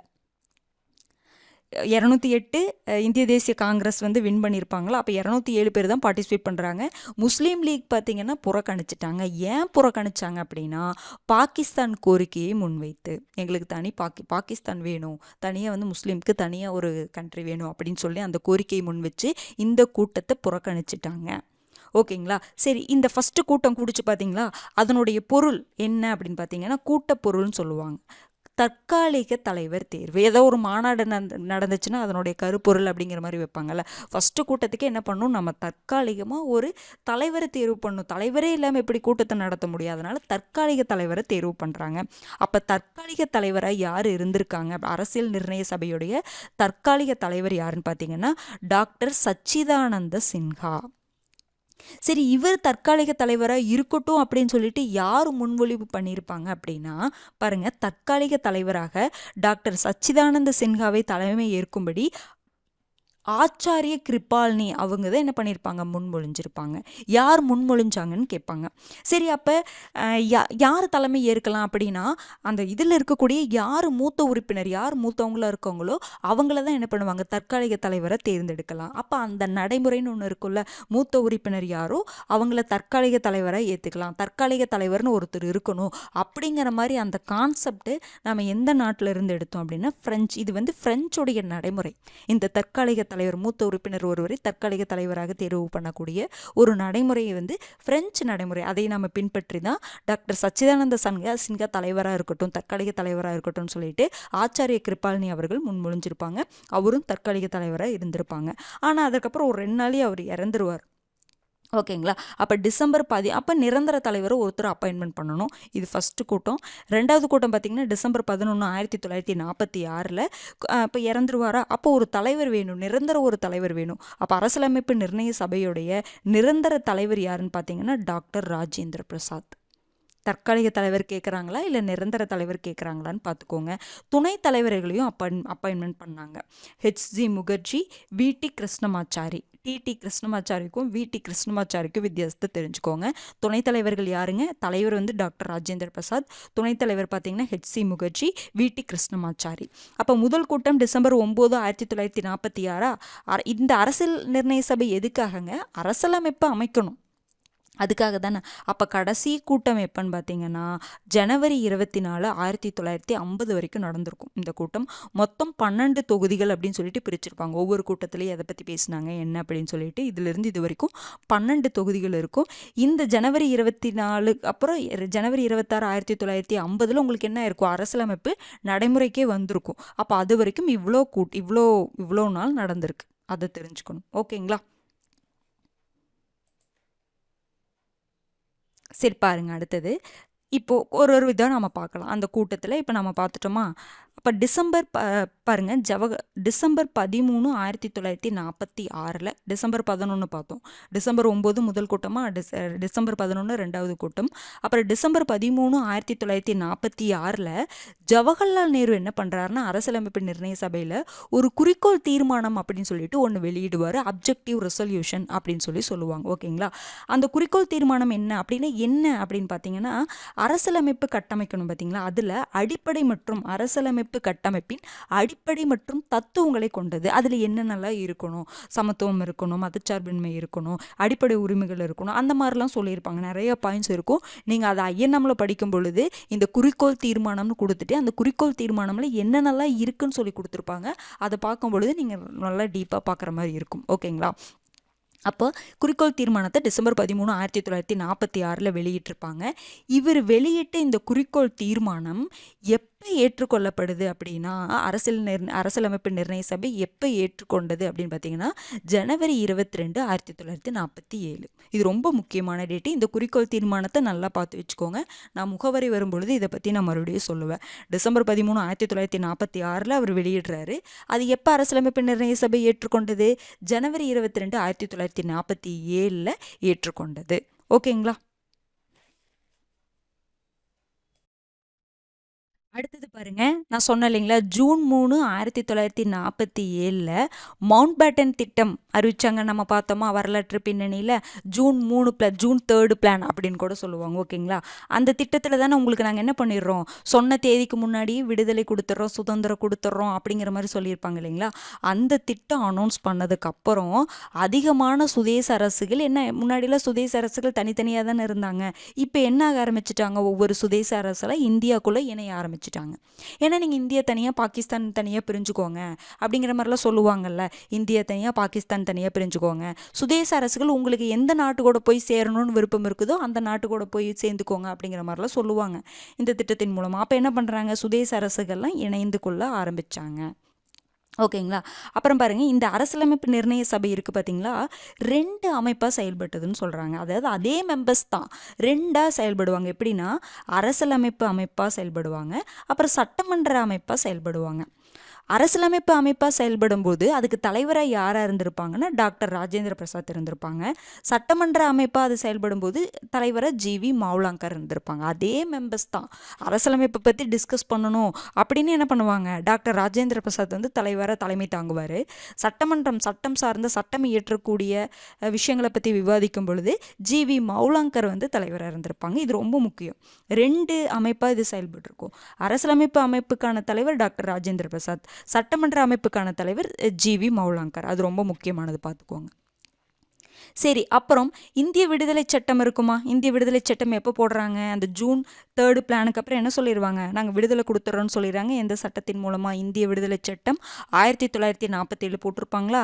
அதற்கு பிறகு சுதந்திர இந்தியாவுக்கு முதல் டொமினியன் சட்டமன்றம் அமைக்கப்பட்டது. ஓகேங்களா? அதுக்கப்புறம் இப்போ முன்னாடியே இடைக்கால அரசாங்கம் இருந்துச்சு நமக்கு. அதாவது நீங்கள் ஒரு அரசியலமைப்பு நிர்ணய சபை ஏற்படுத்துங்க, ஒரு எப்படி சொல்லலாம் அப்படின்னா உங்களுக்கு சுதந்திரம் கொடுக்குற வரைக்கும் என்ன பண்ணுங்க, ஒரு இடைக்கால அரசாங்கம் இருக்கட்டும் அப்படின்னு சொல்லியிருப்பாங்களா. அப்போ இடைக்கால அரசாங்கம் 1946 வந்து இடைக்கால அரசாங்கம் போடுறாங்களா, அது வரைக்கும் இருந்துச்சு.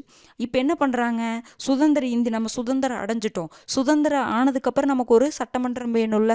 அப்போ ஃபஸ்ட்டு சுதந்திர இந்தியாவின் முதல் டொமினியன் சட்டமன்றம் அமைக்கப்பட்டது. அப்போ அதுலேயே 14 பேர் இருப்பாங்க. யார் யார் என்னென்ன துறை அப்படிங்கிறது பார்த்துக்கணும். இடைக்கால அரசாங்கம் அதில் 14 பேர் இருப்பாங்க. அது யார் யார் என்ன துறைன்னு பார்த்துட்டோம். இப்போ அவங்களோட இது முடிஞ்சிருச்சு. இப்போ உண்மையாலுமே ஒரு நம்ம வந்து சுதந்திரம் அடைஞ்சிட்டோம். இப்போ சட்டமன்றம் போட்டுட்டாங்க. அது இடைக்காலம், டெம்பரவரி கிடையாது. இது வந்து எப்படி சொல்லலாம், ஒரு பெர்மனன்ட் மாதிரி. ஓகேங்களா? அப்போ இதில் ஜவஹர்லால் நேரு பிரதமர். நமக்கு சுதந்திரம் கிடைச்சிருச்சு. அதில் துணைத் தலைவராக இருந்திருப்பார், தலைவராக இருந்திருப்பார். இதில் ஜவஹர்லால் நேரு நம்ம இந்தியாவுடைய பிரதமர் சுதந்திரத்துக்கு அப்புறம். வெளியுறவுத்துறைக்கு அவர் தான் பொறுப்பு. மற்றும் காமன்வெல்த் உறவுகள், அறிவியல் மற்றும் ஆராய்ச்சி துறை, இது எக்ஸ்ட்ரா இருந்திருக்கும். அதாவது முன்னாடி இருந்ததுக்கு இப்போ எக்ஸ்ட்ரா அறிவியல் மற்றும் ஆராய்ச்சி துறைக்கு இவர் தான் பொறுப்பு. உள்துறை, தகவல் மற்றும் ஒலிபரப்பு, மாநிலங்கள், இதற்கான பொறுப்பு யாரு, சர்தார் வல்லபாய் பட்டேல். உணவு மற்றும் வேளாண்மை துறை முன்னாடிக்கும் பார்த்தீங்கன்னா டாக்டர் ராஜேந்திர பிரசாத் தான் இந்த இடைக்கால அரசாங்கத்திலையும் பொறுப்பு வகிச்சிருப்பார். இதுலேயும் அவர் தான். கல்வித்துறை பார்த்தீங்கன்னா அதில் உங்களுக்கு ராஜாஜி பொறுப்பு வகிச்சிருப்பாரா, இதில் மௌலானா அபுல் கலாம் ஆசாத். அதே மாதிரி சட்டத்துறைக்கு ரொம்ப ரொம்ப முக்கியம். சுதந்திர இந்தியாவின் முதல் சட்டத்துறை அமைச்சர் யாருங்க, டாக்டர் BR அம்பேத்கர். சுதந்திர இந்தியாவின் முதல் கல்வித்துறை அமைச்சர் பார்த்தீங்கன்னா மௌலானா அபுல் கலாம் ஆசாத். சுதந்திர இந்தியாவின் முதல் உணவு மற்றும் வேளாண் துறை அமைச்சர் டாக்டர் ராஜேந்திர பிரசாத். இந்த மாதிரி ஒன்றா நீங்கள் படிச்சுக்கலாம். அடுத்தது ராஜ்குமாரி அம்ரித் கௌர். இவங்களை நம்ம எங்கே பார்த்தோம், ஞாபகம் இருக்குங்களா? அரசியலமைப்பு நிர்ணய சபையில் 15 பெண்கள் இருப்பாங்க. அதில் ஒருத்தங்க தான் இவங்க என்ன துறைனா சுகாதாரத்துறை. சுதந்திர இந்தியாவின் முதல் சுகாதாரத்துறை அமைச்சர் அப்படின்னு சொல்லலாம். 14 பேர் இருப்பாங்க. நான் ஒரு முக்கியமானவங்களை மட்டும்தான் கொடுத்துருக்கேன். ஓகேங்களா? அதை மட்டும் நீங்கள் மெமரி பண்ணிக்கிட்டால் போதுமானது. எடுத்தோன்னே மெமரி ஆகலைனாலும் பரவாயில்ல. கம்பேர் அந்த ரெண்டையும் இடைக்கால அரசாங்கத்தையும் இதே கம்பேர் பண்ணி படிச்சுக்கிட்டிங்கன்னா உங்களுக்கு ஈஸியாக இருக்கும். ஓகேங்களா? சரி, இப்போ நமக்கு சுதந்திரம் கொடுத்துட்டாங்க. சுதந்திரம் கொடுத்ததுக்கப்புறம் நம்ம முதல் சட்டமன்றமும் அமைச்சிட்டோம். இப்போ பாகிஸ்தான் தனியாக தானே போகணும். இந்தியா சுதந்திரம் கொடுத்துட்டாங்கன்னு என்ன அர்த்தம்? அப்போவே என்ன சொல்லியிருப்பாங்க அந்த சட்டத்தின் மூலமாக? இந்தியா தனியாக பாகிஸ்தான் தனியாக பிரிஞ்சுக்கலான்னு சொல்லியிருப்பாங்க. அப்போ பாகிஸ்தானுக்கு தனி அரசியலமைப்பு ஏற்படுத்தப்பட்டது, அரசியலமைப்பு சபை. ஏன்னா அவங்களுக்கும் அவங்க நாட்டுக்கு தேவையான அரசியலமைப்பு உருவாக்கணும்ல. அப்போ அவங்களுக்கு தனி அரசியலமைப்பு சபை ஏற்படுத்தப்பட்டது. எப்போ? ஜூலை 26, 1947. சரி, இப்போது ஃபஸ்ட்டு பார்த்திங்கன்னா உங்களுக்கு 299 பேர் இருந்திருப்பாங்களா? அதாவது முன்னாடி பார்த்திங்கன்னா சாரிங்க மொத்தமாக 389 பேர் அந்த அரசியலமைப்பு நிர்ணய சபையில் இருந்திருப்பாங்க. கரெக்டுங்களா? இப்போ பாருங்கள், டிசம்பர் 1947 முன்னாடி என்னவா இருந்துச்சு? பிரிட்டிஷ் இந்திய மாகாணம் நம்ம சொன்னோமா? அரசியலமைப்பு நிர்ணய சபையை அமைச்சாங்க பார்த்தீங்களா? அப்போ 296 இடங்களை எங்கே கொடுத்தாங்க? பிரிட்டிஷ் இந்திய மாகாணம்னு சொல்லி கொடுத்தாங்களா? இப்போ நாம் அது என்ன சொல்கிறோம்? இந்திய மாகாணம் சொல்கிறோம். ஏன் அப்படி சொல்கிறோம்? ஏன்னா இப்போ தான் நமக்கு சுதந்திரம் கிடைச்சிருச்சுல்ல. அரசியலமைப்பு நிர்ணய சபை 1946 அமைக்கும் பொழுது நமக்கு சுதந்திரம் கிடையாது. அப்போ அது பிரிட்டிஷ் இந்திய மாகாணமாக இருந்துச்சு. எத்தனை இடம் இருந்து கொடுத்துருந்தாங்க? 296 இருந்துச்சா? இப்போ அந்த இடங்கள்லாம் பிரிட்டிஷ் சுதந்திரம் கிடைச்சதுனால நம்ம இந்திய மாகாணங்கள் ஆயிடுச்சு. நம்ம இந்தியாவிற்கு உரிமையான மாகாணங்கள் ஆயிடுச்சு. அப்போ இதில் எவ்வளோ பேர் கொடுத்துருக்காங்க? 229 பேர் இருக்காங்க இதை சார்ந்தவங்க. முன்னாடி எவ்வளோ இருந்துச்சு? 296 இருந்துச்சு. இப்போ 229 குறைஞ்சிருச்சு. விடுதலைக்கு பிறகு அரசியலமைப்பு நிர்ணய சபை எப்படி மாற்றப்பட்டது அப்படின்னு சொல்லி கொடுத்துருக்காங்க. சுதேச அரசுகள் 93, இப்போ 70 பேர் நம்ம கூட இணைஞ்சிட்டாங்க. அப்போ மொத்தம் முன்னாடி 93 இருந்துச்சு, இப்போ எவ்வளோ இருக்குது? 70. அப்போ இப்போ எவ்வளோ அரசியலமைப்பு நிர்ணய சபையில் இந்த சுதந்திரத்துக்கு அப்புறம் எவ்வளோ பேர் இருக்காங்கன்னா 299 பேர் இருக்காங்க. சுதந்திரத்துக்கு முன்னாடி 389 பேர் இருந்தாங்களா? இப்போ 299 பேர் இருக்காங்க. புரிஞ்சுதுங்களா? இந்திய மாகாணங்கள், பிரிட்டிஷ் இந்திய மாகாணங்கள் இந்திய மாகாணம் ஆயிடுச்சு. 229 பேர் இருக்காங்க. முன்னாடி 296 பேர், இப்போ குறைஞ்சிருச்சு. சுதேச அரசுகளும் இணைஞ்சிட்டாங்க நம்ம கூட. 70 பேர், 93 எழுதி இணைஞ்சிட்டாங்க. மொத்தம் இப்போ எவ்வளோ இருக்குது? 299 இருக்குது சுதந்திரத்துக்கு அப்புறம். ஓகேங்களா? முன்னாடி 389 இருந்துச்சு சுதந்திரத்துக்கு முன்னாடி. இப்போ அரசியலமைப்பு நிர்ணய சபையில் எத்தனை பேர் இருக்காங்க? 299 பேர். அதாவது இப்போன்னா சுதந்திரத்துக்கு அப்புறம். ஓகேங்களா? அடுத்தது இந்திய சுதந்திர சட்டம் 1947 கொடுத்துருப்பாங்களா? அதில் 8வது பிரிவு என்ன சொல்லியிருப்பாங்கன்னா, அரசியலமைப்பு நிர்ணய சபைக்கு முழு சட்டமன்ற அதிகாரத்தை கொடுத்துருச்சு. சட்டமன்ற அதிகாரம்னு என்ன? சட்டம் இயற்றக்கூடிய ஒரு அதிகாரம்.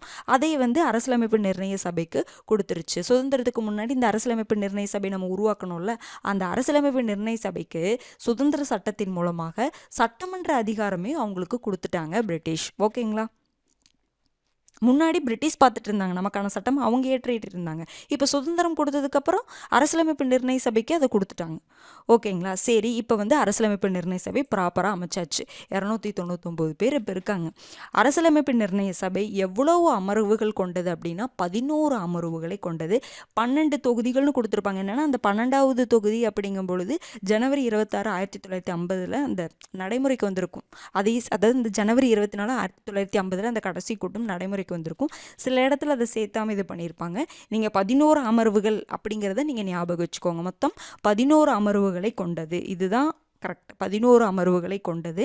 அப்போ எவ்வளோ நாள் அது இருந்திருக்கு பாருங்கள்? 2 ஆண்டுகள் 11 மாதங்கள் 18 நாட்கள் அதாவது இருந்திருக்கு, ஒர்க் பண்ணிட்டு இருந்திருக்கிறாங்க.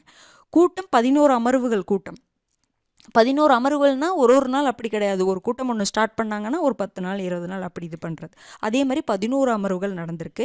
மொத்தம் எவ்வளோ நாள் ஒர்க் பண்ணியிருக்காங்கன்னா 166 நாட்கள் ஒர்க் பண்ணியிருக்காங்க. அதில் 166 நாட்களில் 114 நாட்கள் அந்த அரசியலமைப்பை உருவாக்குறாங்க பார்த்தீங்களா, அந்த வரைவு குறித்தே விவாதம் பண்ணுறக்கே 114 நாட்களை செலவு பண்ணியிருக்காங்க. புரிஞ்சுது? 166 நாட்கள் அந்த கூட்டம் கூடியிருக்காங்க அப்படின்னா அந்த 114 நாட்கள் அந்த வரைவு குறித்தே விவாதம் பண்ணியிருக்கிறாங்கன்னு சொல்கிறாங்க. இது ரொம்ப முக்கியம். 11 அமர்வுகளை கொண்டது, 2 ஆண்டுகள் 11 மாதங்கள் 18 நாட்கள். ஓகேங்களா? அதே மாதிரி இந்த அரசியலமைப்பை உருவாக்குறதுக்கு சில விஷயங்கள்லாம் எடுத்துக்கணும்ல. அது நிறையா நாடுகள்கிட்ட இருந்து எடுத்திருப்பாங்க. இப்போ அடிப்படை உரிமைன்னு நம்மக்கிட்ட ஒரு கான்செப்ட் இருக்குது, அடிப்படை கடமைகள்னு நம்மக்கிட்ட ஒரு கான்செப்ட் இருக்குது, டிபிஎஸ்பிங்கிற ஒரு கான்செப்ட் இருக்குது. அப்போ அந்த மாதிரி ஒவ்வொரு விஷயங்களையும் நம்ம ஒரு ஒரு நாட்டுக்கிட்ட இருந்து நம்ம எடுத்துக்கிட்டோம். அப்போ அதுக்காக இந்த அரசியலமைப்பு உருவாக்குவதற்காக 60க்கும் மேற்பட்ட நாடுகளின் அரசியலமைப்பின் சட்டங்கள் பரிசீலிக்கப்பட்டதுன்னு சொல்கிறாங்க. ரொம்ப முக்கியம். இதுக்காக செலவு பாருங்க, 64 லட்சம் கிட்ட செலவாக இருக்குது, அதுக்கு மேலேயே செலவாக இருக்குது அப்படிங்கிற மாதிரி சொல்லியிருக்காங்க. ஓகேங்களா? சரி, இப்போ இந்த அரசியல் நிர்ணய சபைன்னு போட்டிருப்பேன், அரசியலமைப்பு நிர்ணய சபை. ஓகேங்களா? பிடிஎஃப்ல நான் கொடுக்கும் பொழுது மாற்றித்தரேன். அரசியலமைப்பு நிர்ணய சபை பார்த்தீங்கன்னா, இப்போ நமக்கு 15 ஆகஸ்ட் 1947 நமக்கு சுதந்திரம் கிடைச்சிருச்சா? சுதந்திரம் கிடைச்சதுக்கப்புறம் இந்த அரசியலமைப்பு நிர்ணய சபை தான் 15 ஆகஸ்ட் 1947 ஜனவரி 26 1950 வரைக்கும் ஒரு தற்காலிக பாராளுமன்றமாக செயல்பட்டுச்சு. ஏன்னா சட்டமன்ற அதிகாரம் நமக்கு கொடுத்துட்டாங்களா சுதந்திரத்துக்கு அப்புறம். எதுக்கு கொடுத்தாங்க? அரசியலமைப்பு நிர்ணய சபைக்கு கொடுத்துட்டாங்க. இது ஒரு தற்காலிக பாராளுமன்றமாக செயல்பட்டது. அப்போ சுதந்திரம் கிடைச்சிருச்சு. சுதந்திரம் கிடைச்சதுக்கு அப்புறம் அதுக்கப்புறம் அரசியலமைப்பு நம்ம உருவாக்கணும் பார்த்தீங்களா, ஜனவரி 26 1950 தான் நம்முடைய அரசியலமைப்பு நடைமுறைக்கு வந்திருக்கும். அது வரைக்கும் என்ன காலம்னு சொல்லுவோம்னா டொமினியன் காலம் அப்படின்னு சொல்லுவோம். நம்ம அரசியலமைப்பு உருவாக்குற வரைக்கும் அது வரைக்கும் நம்ம என்ன டொமினியன் காலம். நமக்கு சுதந்திரம் கிடைச்சதுலேருந்து அரசியலமைப்பு உருவாக்குற வரைக்கும் நமக்கு டொமினியன் காலம் அப்படின்னு சொல்லுவோம். அது வரைக்கும் இந்த அரசியலமைப்பு நிர்ணய சபை தற்காலிக பாராளுமன்றமாக செயல்பட்டுச்சு. அப்புறம் அரசியலமைப்பெல்லாம் நம்ம அமைச்சதுக்கப்புறம் மே 1952 ஃபஸ்ட்டு முதல் தேர்ந்தெடுக்கப்பட்ட பாராளுமன்றம் நடைமுறைக்கு வந்தது. மக்களால் தேர்ந்தெடுக்கப்பட்டுச்சு. புரிஞ்சுதுங்களா? அதாவது பாராளுமன்றம்னா லோக்சபாவும் சொல்லுவோம், ராஜ்யசபாவும் சொல்லுவோம். அதெல்லாம் நம்ம பின்னாடி அதை பற்றிலாம் பார்ப்போம். ஓகேங்களா? இது புரிஞ்சிருச்சுங்களா? பாருங்கள், ஒரு ஓவராலாக இந்த டாப்பிக்கை நான் சொல்லிடுறேன். டிசம்பர் 9 1946 முதல் கூட்டம் நடக்குது. முஸ்லீம் லீக் அதை புறக்கணிச்சிட்டாங்க. தற்காலிக தலைவராக டாக்டர் சச்சிதானந்த சின்ஹாவை தேர்வு பண்ணுறாங்க. அதுக்கப்புறம் அவர் இறந்துருவார். நிரந்தர தலைவராக டாக்டர் ராஜேந்திர பிரசாத்தை தேர்வு பண்ணுவாங்க. துணைத் தலைவராக பார்த்தீங்கன்னா ஹெச்சி முகர்ஜி, வி.டி. கிருஷ்ணமாச்சாரி துணைத் தலைவர்களாக இருப்பாங்க. கடைசி கூட்டம் ஜனவரி 24 1950 நடந்திருக்கும். இந்த டிசம்பர் 13 1946 ஜவஹர்லால் நேரு குறிக்கோள் தீர்மானம் வெளியிட்டிருப்பார். அவர் வெளியிட்ட அந்த குறிக்கோள் தீர்மானம் ஜனவரி 22 1947 ஏற்றுக்கொள்ளப்பட்டிருக்கும். அப்புறம் ஜூன் 3 1947 அந்த மவுண்ட் பேட்டன் திட்டத்திற்கு பிறகு சுதேச அரசுகள் நிறைய இணைஞ்சிட்டே வந்திருப்பாங்க. இந்த நிர்ணய சபை பார்த்திங்கன்னா 2 அமைப்பாக செயல்படும். அரசியலமைப்பு அமைப்பாகவும் சட்டமன்ற அமைப்பாகவும் செயல்படும். அரசியலமைப்பு அமைப்புக்கான தலைவர் டாக்டர் ராஜேந்திர பிரசாத், சட்டமன்ற அமைப்புக்கான தலைவர் ஜி.வி. மௌலாங்கர். அப்புறம் இந்திய விடுதலை சட்டம் 1947 பிறகு இந்தியாவுடைய முதல் டொமினியன் சட்டமன்றம் அமைக்கப்பட்டது. அதில் யார் யார் எந்த பொறுப்பில் இருக்காங்க? Jawaharlal Nehru, Sardar Vallabhbhai Patel, doctor Rajendra Prasad, Maulana Abul Kalam Azad, doctor B.R. Ambedkar, Rajkumari Amrit Kaur, இவங்களாம் எந்தெந்த துறை தலைவர்கள் அப்படிங்கிறத பார்த்துக்கோங்க.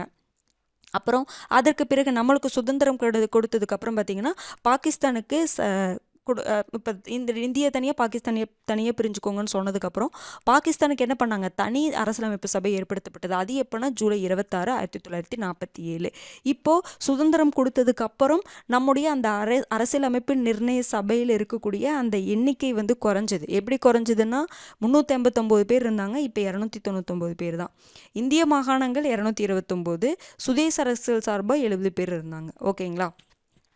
அடுத்தது பாருங்க, அரசியலமைப்பு நிர்ணய சபை பார்த்தீங்கன்னா 11 அமர்வுகளை கொண்டது. எவ்வளோ நாள் நடந்திருக்குன்னா 2 ஆண்டுகள் 11 மாதங்கள் 18 நாட்கள் 166 நாட்கள் வேலை பண்ணியிருக்காங்க. அதில் 114 நாட்கள் வரைவு குறித்த விவாதத்தை தான் பண்ணியிருக்காங்க. 60க்கும் மேற்பட்ட நாடுகளுடைய அரசியலமைப்பு சட்டங்கள்லாம் பரிசீலிக்கப்பட்டிருக்கு. 64 லட்சம் செலவு பண்ணியிருக்காங்க. நமக்கு சுதந்திரம் கிடைச்சதுலேருந்து நம்ம அரசியலமைப்பை ஏற்றுக்கொள்ளப்பட்ட நாள் வரைக்கும் அதை நம்ம என்ன சொல்லுவோம்னா இந்தியாவுடைய டொமினியன் காலம் அப்படின்னு நம்ம சொல்லுவோம். அது வரைக்கும் அரசியலமைப்பு நிர்ணய சபை தற்காலிக இந்திய பாராளுமன்றமாக தான் செயல்பட்டுச்சு. அப்போ தேர்ந்தெடுக்கப்பட்ட நிலையான ஒரு பாராளுமன்றம் எப்போ நடைமுறைக்கு வந்ததுன்னா மே 1952 எலெக்ஷன் வச்சாங்க. அதுக்கப்புறம் தான் பாராளுமன்றம் நடைமுறைக்கு வந்ததுன்னு சொல்கிறாங்க. ஓகேங்களா? சரி, இந்த அரசியலமைப்பு நிர்ணய சபையில் நிறைய குழுக்கள் பிரிச்சிருந்தாங்க. ஓகேங்களா? 2 குழுவாக பிரிச்சிருந்தாங்க. எப்படி பிரிச்சிருந்தாங்கன்னா பெரிய குழுக்கள் 8 குழுக்கள் இருந்துச்சு. சிறிய குழுக்கள் பார்த்திங்கன்னா 13 குழுக்கள் இருக்கும். ஓகேங்களா. இந்த ஒவ்வொரு குழுக்கும் யார் தலைவராக இருக்காங்க, முக்கியமான குழுவில் இருக்கும், அது கண்டிப்பாக பார்க்கணும். இந்த 8 குழு என்ன, அந்த 8 குழுவோடைய தலைவர் யார் அப்படின்னு சொல்லிட்டு நம்ம கண்டிப்பாக பார்க்க வேண்டியது இருக்குது. அப்போ பெரிய குழு சிறிய குழுக்கள், பெரிய குழுக்கள் 8, சிறிய குழுக்கள் 13. அப்போ பாருங்கள், ஜவஹர்லால் நேரு எந்தெந்த குழுக்கெல்லாம் தலைவராக இருந்திருக்காருன்னா, மத்திய அதிகார குழு, மத்திய அரசியலமைப்பு குழு, மாநிலங்கள் குழு, இந்த 3 குழுக்கும் யார் தலைவராக இருந்திருக்காரு, ஜவஹர்லால் நேரு தான் தலைவராக இருந்திருக்காங்க. ரொம்ப முக்கியமானது. இந்த 8 குழுமே ரொம்ப முக்கியமானது. அடுத்தது மாகாண அரசியலமைப்பு குழு, அடிப்படை உரிமைகள், சிறுபான்மையினர் மற்றும் பழங்குடி பகுதிகள் மீதான ஆலோசனை குழு. இதுக்கு யார் தலைவராக இருந்திருக்காங்கன்னா சர்தார் வல்லபாய் படேல். மாகாண அரசியலமைப்பு குழு, அடிப்படை உரிமைகள், சிறுபான்மையினர் மற்றும் பழங்குடி பகுதிகள் மீதான ஆலோசனை குழுக்கு யார் தலைவராக இருந்திருக்காங்க, சர்தார் வல்லபாய் படேல். அடுத்தது நடைமுறை விதிகள் குழு, வழிகாட்டுதல் குழு, இந்த 2 குழுக்கு யார் தலைவராக இருந்திருக்காங்கன்னா டாக்டர் ராஜேந்திர பிரசாத். ஓகேங்களா. ஒருத்தரே 2-3 குழுக்கெல்லாம் ஹெட்டாக இருந்திருக்காங்க. ஈஸியாக நீங்கள் படிச்சுக்கலாம். இந்த 7 குழு பார்த்துக்கோங்க. 8வது குழு ரொம்ப முக்கியமானது. இவங்க எல்லாருமே இந்த 8 குழுவையும் நல்லா மெமரி பண்ணி வச்சுக்கோங்க. திரும்ப திரும்ப உடனே எடுத்தோன்னே படிக்க வேண்டாம், அப்பப்போ கொஞ்சம் கொஞ்சமாக மனப்பாடம் பண்ணிக்கலாம். ஓகேங்களா. அடுத்தது பாருங்க, வரைவு குழு. வரைவு குழு ரொம்ப முக்கியமானது. ஏன் அப்படின்னா, இந்த வரைவு குழு தான் அரசியலமைப்பை என்ன பண்ணுறாங்க, உருவாக்குறாங்க. அதனால் இந்த வரைவு குழுவை பற்றி நல்லா தெரிஞ்சு வச்சுக்கணும். இந்த வரைவு குழு எப்போ தொடங்குறாங்கன்னா ஆகஸ்ட் 29, 1947 தொடங்குறாங்க. இதனுடைய உறுப்பினர்கள் 7 உறுப்பினர்கள். அரசியலமைப்பு நிர்ணய சபையில் இருக்கக்கூடிய ஒரு குழு தான் இந்த வரைவு குழு. அந்த வரைவு குழு ஆகஸ்ட் 29, 1947. அரசியலமைப்பு நிர்ணய சபை 1946 உருவாச்சு. அது அப்படியே தான். அந்த அரசியலமைப்பு நிர்ணய சபைக்குள்ளேயே குழுக்கள் நிறைய இருக்குது. அதில் முக்கியமான ஒரு குழு தான் வரைவு குழு. இது பெரிய குழுன்னு நம்ம சொல்லுவோம். இது எப்போ உருவாக்கப்பட்டது, ஆகஸ்ட் 29, 1947. இதில் எத்தனை உறுப்பினர்கள் இருக்காங்கன்னா 7 உறுப்பினர்கள். இந்த குழுக்கு தலைவர் யாருன்னா டாக்டர் அம்பேத்கர். ரொம்ப ரொம்ப முக்கியமான ஒரு குழு. இந்த எல்லாத்தையும் நீங்கள் படித்து வச்சுக்கணும். டாக்டர் அம்பேத்கர் யார் யார் உறுப்பினர்கள் கண்டிப்பாக தெரியணும். டாக்டர் அம்பேத்கர், என் கோபாலசாமி ஐயங்கார், அல்லாடி கிருஷ்ணசாமி ஐயர், டாக்டர் KM முன்ஷி, சையத் முகமது ஷாதுல்லா, என் மாதவராவ், TT கிருஷ்ணமாச்சாரி. என் மாதவராவ் அதாவது PL மிட்டர் இருப்பாருங்க. ஓகேங்களா. இவருக்கு அப்புறம் தான் என் மாதவராவ் வருவார். இவர் போனதுக்கப்புறம் இவர் வருவார். அதே மாதிரி TP கைத்தான் இருப்பார். அவர் போனதுக்கப்புறம் TT கிருஷ்ணமாச்சாரி வருவாங்க. மொத்தம் 7 பேர் தான். அதாவது சில இடத்துல இவங்க 2 பேர்த்தையும் மொத்தமாக இது 4 பேரை ஆட் பண்ணியிருப்பாங்க. ஒரே டைமில் இவங்க 2 பேரும் இல்லை. PL மிட்டர் போனதுக்கப்புறம் என் மாதவராவ் வருவாங்க. TP கைதான் போனதுக்கப்புறம் TT கிருஷ்ணமாச்சாரி வருவாங்க. மொத்தம் 7 பேர் தான். இவங்கெல்லாம் மெம்பர்ஸ் தான். ஓகேங்களா. மொத்தம் 7 பேர் தான் இருக்கணும். அதில் PL மிட்டரும் இருப்பாங்க, TP கைத்தானும் இருப்பாங்க. PL மிட்டர் போனதுக்கப்புறம் என் மாதவராவ், TP கைத்தான் போனதுக்கப்புறம் TT கிருஷ்ணமாச்சாரி. அதுக்காக நீங்கள் 9 பேருன்னு போடக்கூடாது, அது தப்பாயிரும். புரிஞ்சுதுங்களா. டாக்டர் அம்பேத்கர், என் கோபாலசாமி ஐயங்கார், அல்லாடி கிருஷ்ணசாமி ஐயர், டாக்டர் KM முன்ஷி, சையத் முகமது ஷாதுல்லா, என் மாதவராவ், TT கிருஷ்ணமாச்சாரி. ஓகேங்களா. சரி, இதில் அம்பேத்கரை எல்லாத்துக்குமே தெரிஞ்சிருக்கும். அம்பேத்கர் பார்த்திங்கன்னா இந்திய அரசியலமைப்பின் தந்தைன்னு சொல்லுவோம். ஏன்னா இதில் ஒரு ரொம்ப உழைப்பு கொடுத்தவர். இந்திய அரசியலமைப்பு உருவாக்குவதற்கு ரொம்ப பங்களிப்பு செஞ்சவர் இவர் தான். சுதந்திர இந்தியாவின் முதல் சட்டத்துறை அமைச்சர் இவர் தான். அதனால தான் இவங்களை சட்டத்துறை அமைச்சராக போட்டிருப்பாங்க அம்பேத்கரை. ஓகேங்களா. இந்திய அரசியலமைப்பின் தந்தை, இந்திய அரசியலமைப்புடைய தலைமைச் சிற்பின்னு இவரை தான் சொல்லுவாங்க. நவீன கால மனு அப்படின்னு சொல்லுவாங்க அம்பேத்கரை. ஓகேங்களா. இந்த வரைவு குழு இருக்கு இல்லைங்களா, இந்த வரைவு குழுவுடைய வழிகாட்டி யாருன்னா ஜவஹர்லால் நேரு. வரைவு குழுவின் வழிகாட்டி. எந்த குழுவுடைய வழிகாட்டின்னு கேட்குறாங்க, நீங்கள் தெரிஞ்சுக்கணும். வரைவு குழுவின் வழிகாட்டி யார், ஜவஹர்லால் நேரு. முதல் வரைவு எப்போ வைக்கிறாங்கன்னா 1948 பிப்ரவரி. இறுதி வரைவு நவம்பர் 1948 கொடுக்குறாங்க. ஓகேங்களா. மொத்தம் இது எவ்வளோ நாள் ஒர்க் பண்ணியிருக்குன்னா 141 நாட்கள் ஒர்க் பண்ணியிருக்கிறாங்கன்னு சொல்கிறாங்க. ஓகேங்களா. 166 நாட்கள்ங்கிறது அரசியலமைப்பு நிர்ணய சபை மொத்தமாக அவங்க பற்றி கூடி டிஸ்கஸ் பண்ணியிருப்பாங்கல்ல, அதை சொல்கிறாங்க. இந்த 141 நாட்கள்னால் இந்த வரைவு குழு மட்டும் டிஸ்கஸ் பண்ணது, ஒர்க் பண்ண நாட்கள், அதை கொடுக்குறாங்க. புரிஞ்சுதுங்களா. இது பெரிய குழுக்கள். பெரிய குழுக்களில் முக்கியமானது இந்த வரைவு குழுவை பற்றி நல்லா பார்த்து வச்சுக்கோங்க. அதுக்கப்புறம் இந்த 8 குழுக்களையும் மனப்பாடம் பண்ணி வச்சுக்கோங்க. யார் யார் எதுக்கு தலைவர் அப்படிங்கிறது கண்டிப்பாக பார்த்துக்கணும். இந்த இடத்துல பாருங்கள், 7வது வழிகாட்டுதல் குழுன்னு இருக்குது, டாக்டர் ராஜேந்திர பிரசாத். இந்த இடத்துல வரைவு குழுவுடைய வழிகாட்டி ஜவஹர்லால் நேரு. இது 2 கன்ஃபியூஸ் பண்ணிக்கூடாது. ஓகேங்களா? அடுத்தது பாருங்கள், சிறிய குழுக்கள் 8 குழுக்கள் வந்து பெரிய குழுக்கள் பார்த்துட்டோம். சிறிய குழுக்கள் 13 இருக்குது. ஆனால் 10 வந்து நம்ம நல்லா பார்த்துக்க வேண்டியதாக தான் இருக்குது. இப்போ நீங்கள் மெமரி பண்ணுறனால பண்ணிக்கலாம். ஏன்னா இதெல்லாம் என்ன மேட்ச்சில் கேட்கலாம், அந்த மாதிரிலாம் கேட்குறதுக்கு நிறைய வாய்ப்பு இருக்குது. ஈஸியாக ஆன்சர் பண்ணுற மாதிரி தான் இருக்கும். நிதி மற்றும் அலுவலர் குழு, தேசிய கொடிக்கான சிறப்பு குழு, இதெல்லாம் கேட்டிருக்காங்க டாக்டர் ராஜேந்திர பிரசாத். நிதி மற்றும் அலுவலர் குழு.